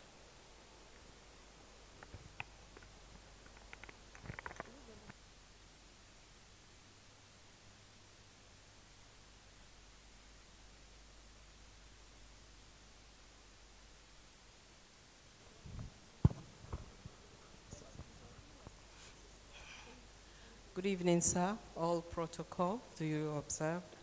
I learned my voice to the HOD medicine in DIF Medical Center. I've been in DIF for a while, for a long while. So if you want to get, how we're doing things before, but things have changed. Like she rightly said, we will want loyal and dedicated medical officers like it used to be before, that knows all the patient, will even bring your attention to certain things. These little things really, really matter. Calcium can be a problem. Potassium can be a problem. All of those things. So we need somebody with that eagle's eye, not changing shift. And sometimes when you call, you say they say they are in theater. And I commonly say that my DKA and HHS is a theater for me. Yes, because somebody comes with an unrecordably blood sugar. I'm doing hourly insulin, and there's no real time, reporting because I need to control. So if we have someone loyal, which is also part of learning, it will help them learn and know they can't use insulin carelessly. They can't use the wrong insulin. I cannot say give IM insulin, and they take the insulin syringe, whoever that is administering, take 10 units, transfer it into 2 ml syringe, and is looking for how to give that 10 IU, which will just disappear in the needle. That's to buttress the fact that medicine will need to be covered very well. Our certificates are actually on the line because of this. Secondly, I would like to suggest, sir, if we can have a nomenclature like physician/cardiologist, physician/endocrinologist. It covers for all those, because primarily we're physicians. Where there are no experts, we step in and do what we need to do. So as a physician, I can see urosepsis. It's not a problem. All I need to know is microbiology is good. They are giving me the antibiotics I want, and any patient can come with septicemia. I just saw an elderly man too who came with septicemia. Blood sugar was 14, 15. By the time we started antibiotics, he was up and doing and requesting for discharge. So I think if we can cover ourselves and giving this other physician / our specialty, because out there that's who we are. So I want to thank you for the opportunity, and well done, everyone. Thank you so much, ma'am. Thank you. Sir, I know you said we should start using the iStart machine since January 1st, but I think I've identified a little bit of challenge, and I would just suggest that we set up a phlebotomy unit that will help control pickup of the iStart cartridge, and also because one of the challenges I identified is that the doctors are wondering, okay, is they at the point of consultation, they're going to take the sample, someone else is waiting outside to be attended to. So I feel we should just set up a small unit, phlebotomy unit. Because the questions, I went to find out why they did not start using it, and the question was who will be taking the samples, who is going to be picking the cartridge. No, it can't work that way. Accountability, we need, it will not be used if we don't do it. Okay, so Dr. Yamisi. Good evening, everybody. All protocols duly observed. I'm sorry I came very late. I had a very bad emergency. I'm just coming from theater. I know that I have missed a lot of what has been sent. I sent my staff here to at least represent me so that she could give me a lowdown when I see her. The reason I am up now is basically two things. I noticed that in the mail, in the letter, ENT was highlighted in bold and capital, and something said about post-operative care of patients. I don't know if there has been any issues or reports about my way of post-operative care for my patients, because what I do and the way I was trained is that after surgery, any day I operate, I'm in the hospital till late, or till I make sure it's on my clinic day, and I see my patients the day of surgery within 6 hours, and the next day I see them as well. And I discharge my patients myself. But there was a time medical officers were discharging for me, I got angry with them. And I told them nobody should discharge my patients on my behalf or take any decision without contacting me. So I know that when it comes to post-operative care, I don't joke with my patients. A lot of times I'm the one who feeds the children. I take them from their mothers because they're afraid to feed. I go there and feed them myself. And if there are any issues post-operatively, and this issue I've raised with nurse almost several times, is because the nurses don't give the drugs as I prescribe for pain. I have a problem with that. My patients don't get their pain control, especially when I write alternate paracetamol and suppository diclofenac 6 hourly, 4 hourly. One is 6 hourly, the other one is 12 hourly. So there are times that both of them clash. And I will write, even when they clash, please give. They won't give. And some nurses have told me to my face that they will not give, that it's too much for the patient. And I told her, it's my certificate. I wrote it, give. So I always have that problem. So if there are issues, my patients may complain of pain because they are not getting their analgesia. And sometimes they say they are short-staffed, the nurse was overwhelmed, so many issues. So I know that, and I can't come and be giving post-operative analgesic medications. Another issue that has always bothered me is the fact that for months now I've been operating in theater with hospital assistants assisting me. And I really, really get worried about that because ENT is a super specialty, and even regular doctors don't even understand what we do a lot of times.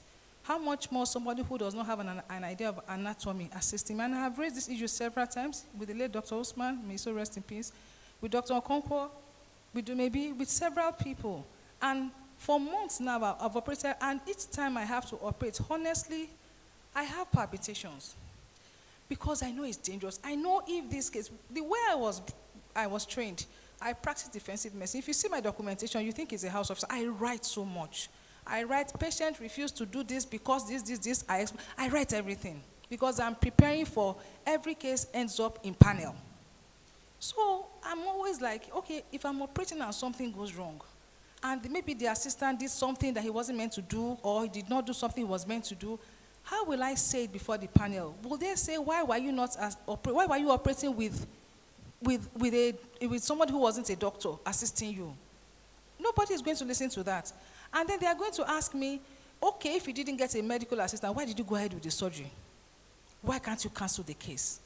So this really worries me, and I think this is a very good avenue to raise it. This is my main problem, and each time I always fear medical legal consequences of operating with hospital assistants. And even sometimes they are the ones that scrub nurse, and I don't think we are covered by law if anything goes wrong. So I really want us to look into that. You know, I call the pediatric doctors, they are short-staffed, they can't come. The adult medicine will say it's pediatrics. So many, in fact, I stopped asking for assistance. But once I come, I know there's no assistant for me. And I do a lot of complex surgeries, and it worries me a lot. And if you notice, there was a time my surgery really reduced because I was just like, I don't really want to do surgeries here. I'm afraid. What if something goes wrong? If I want to call one of my colleagues to join me, they charge me so much, I can't even afford to pay them. So I think that is an area that I want us to look into. Thank you. Thank you so much, ma'am. Okay. I'll call on the Director of Clinical Service to give us his closing remark. Dr. Joy, please. I'm Please, sorry, we have Dr. seated- Joy. Actually, I've been wanting the CMD, sir, to move a motion. Let's get a motion of adjournment.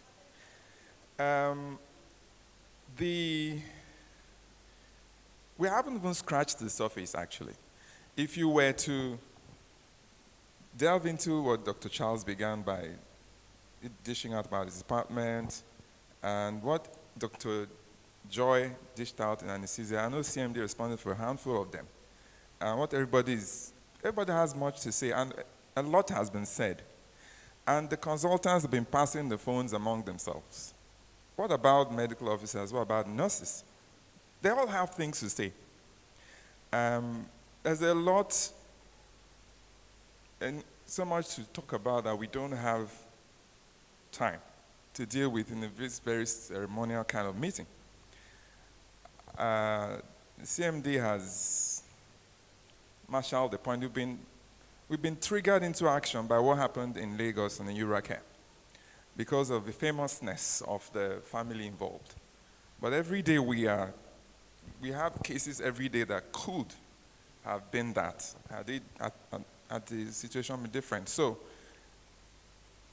it's also, we're worrying about legal challenge, but I'm concerned about something that happens every day. What about economic loss? Losses in terms of good faith that our patients have. They don't always say they will sue us. They don't threaten. Majority, maybe 9 out of 10 patients who are unhappy, they don't talk about suing, they just walk away. And that's a huge economic loss to us. That's not a small thing.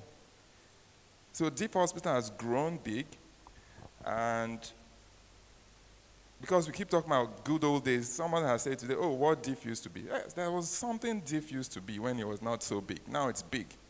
And it's like the disease of bigness, being big, has crept in, and we're battling and struggling with it. That's something we're jostling with, and I believe that we're being challenged to deal with.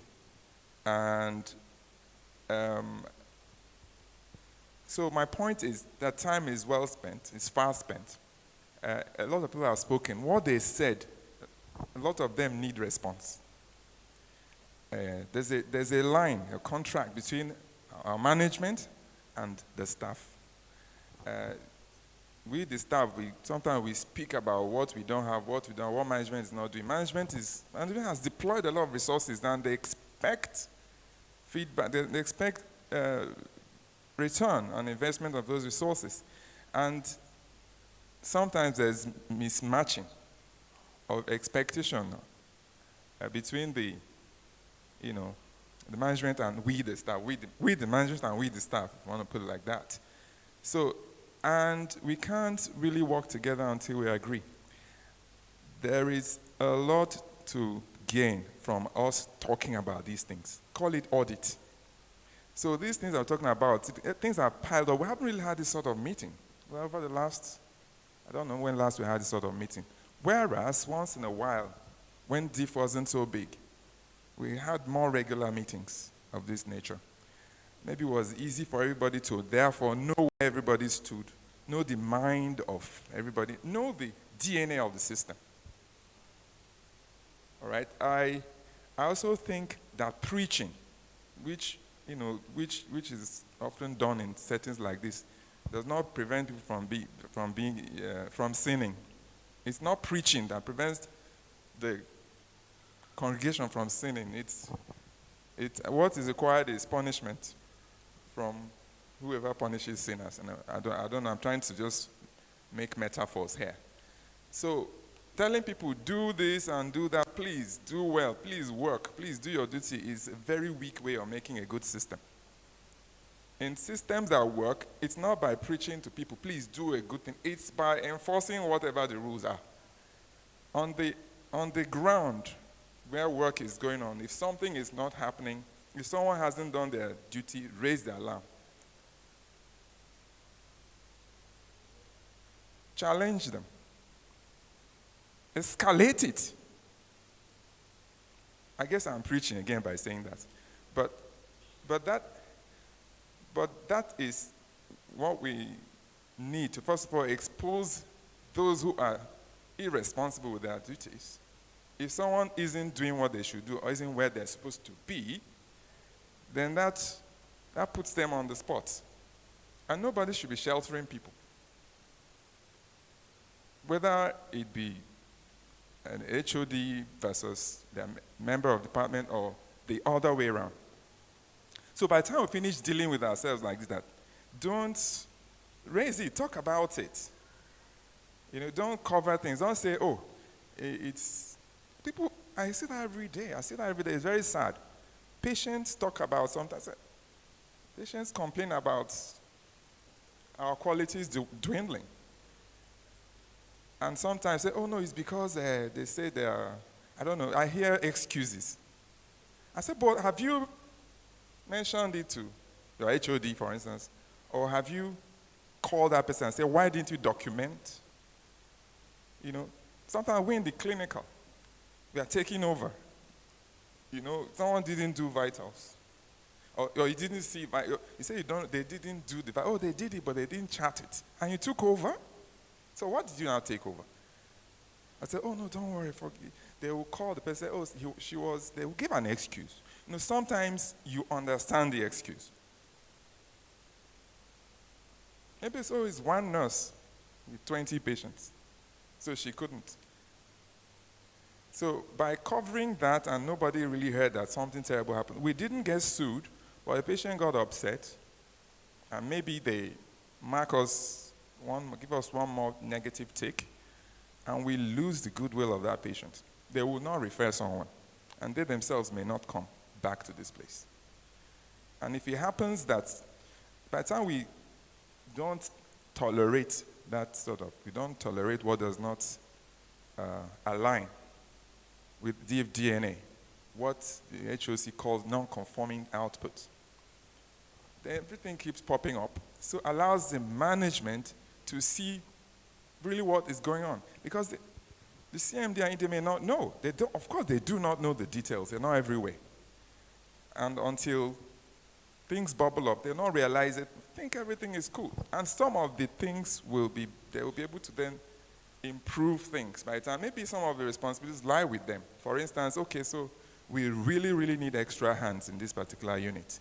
So we can sort out staff, shift someone from one place to the other to beef up hands at a particular place where we need more hands.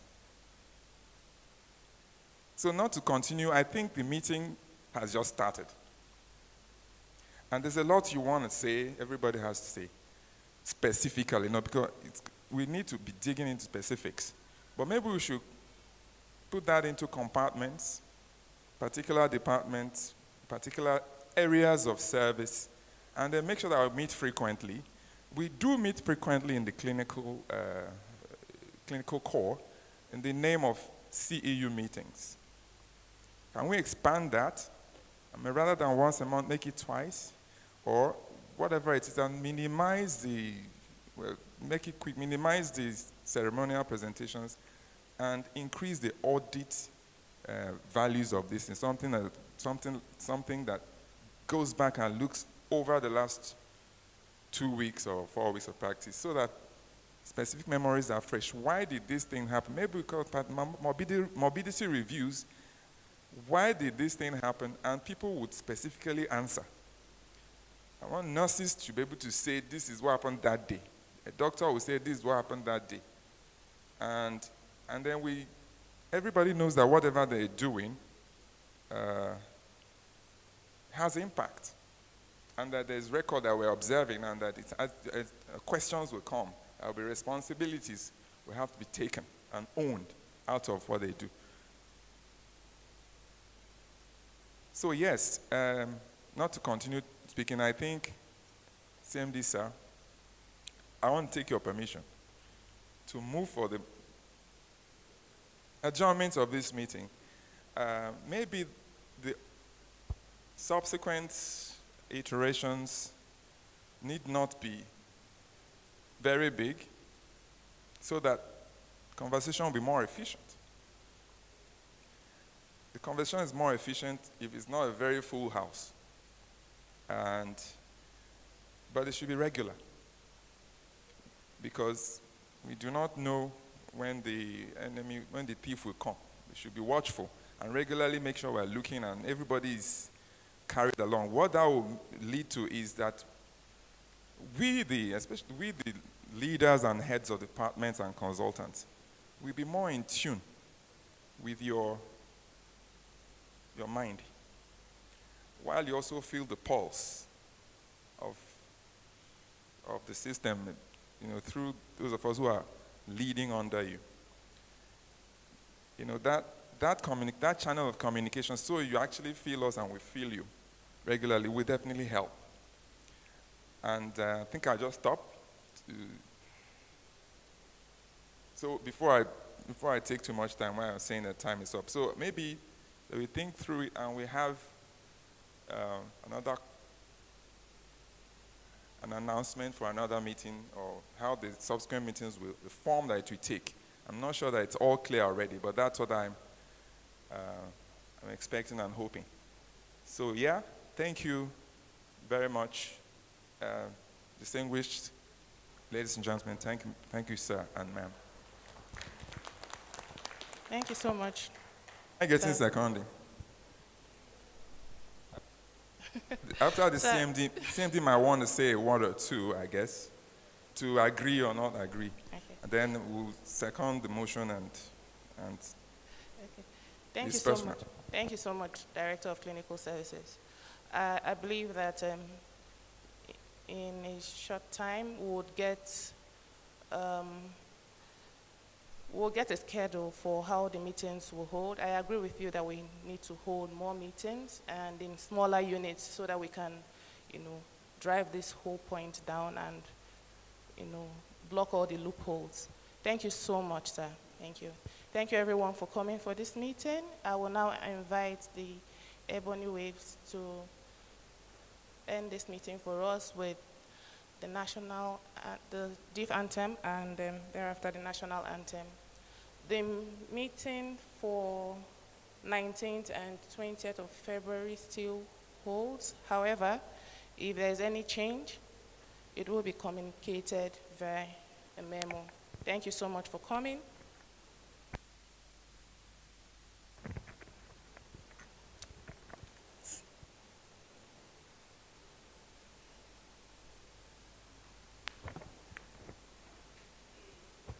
Please, let's be on our feet.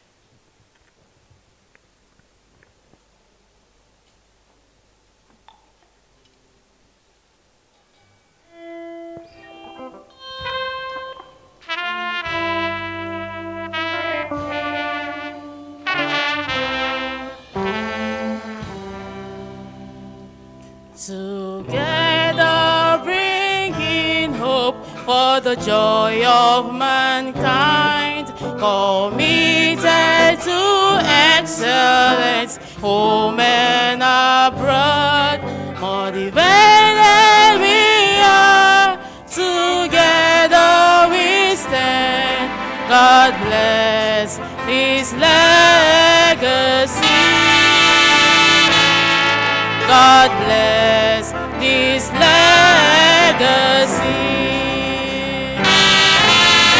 Centralized sectors yet integrated, effective and harmonious workforce we are.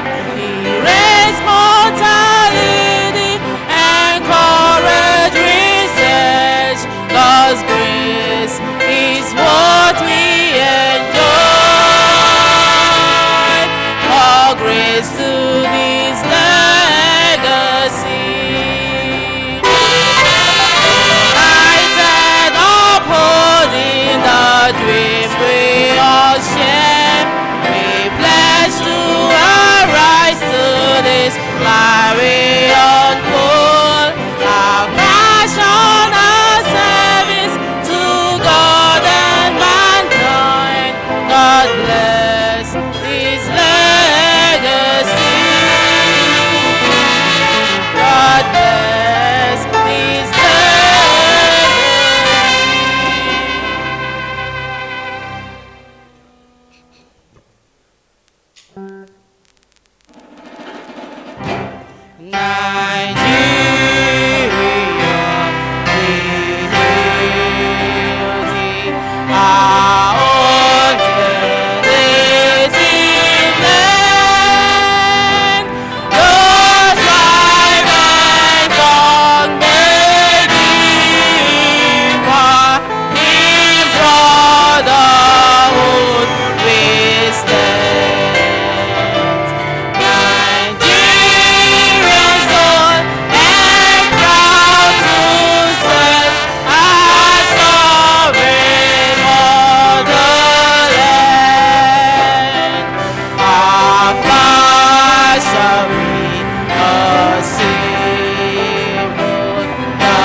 Thank you all.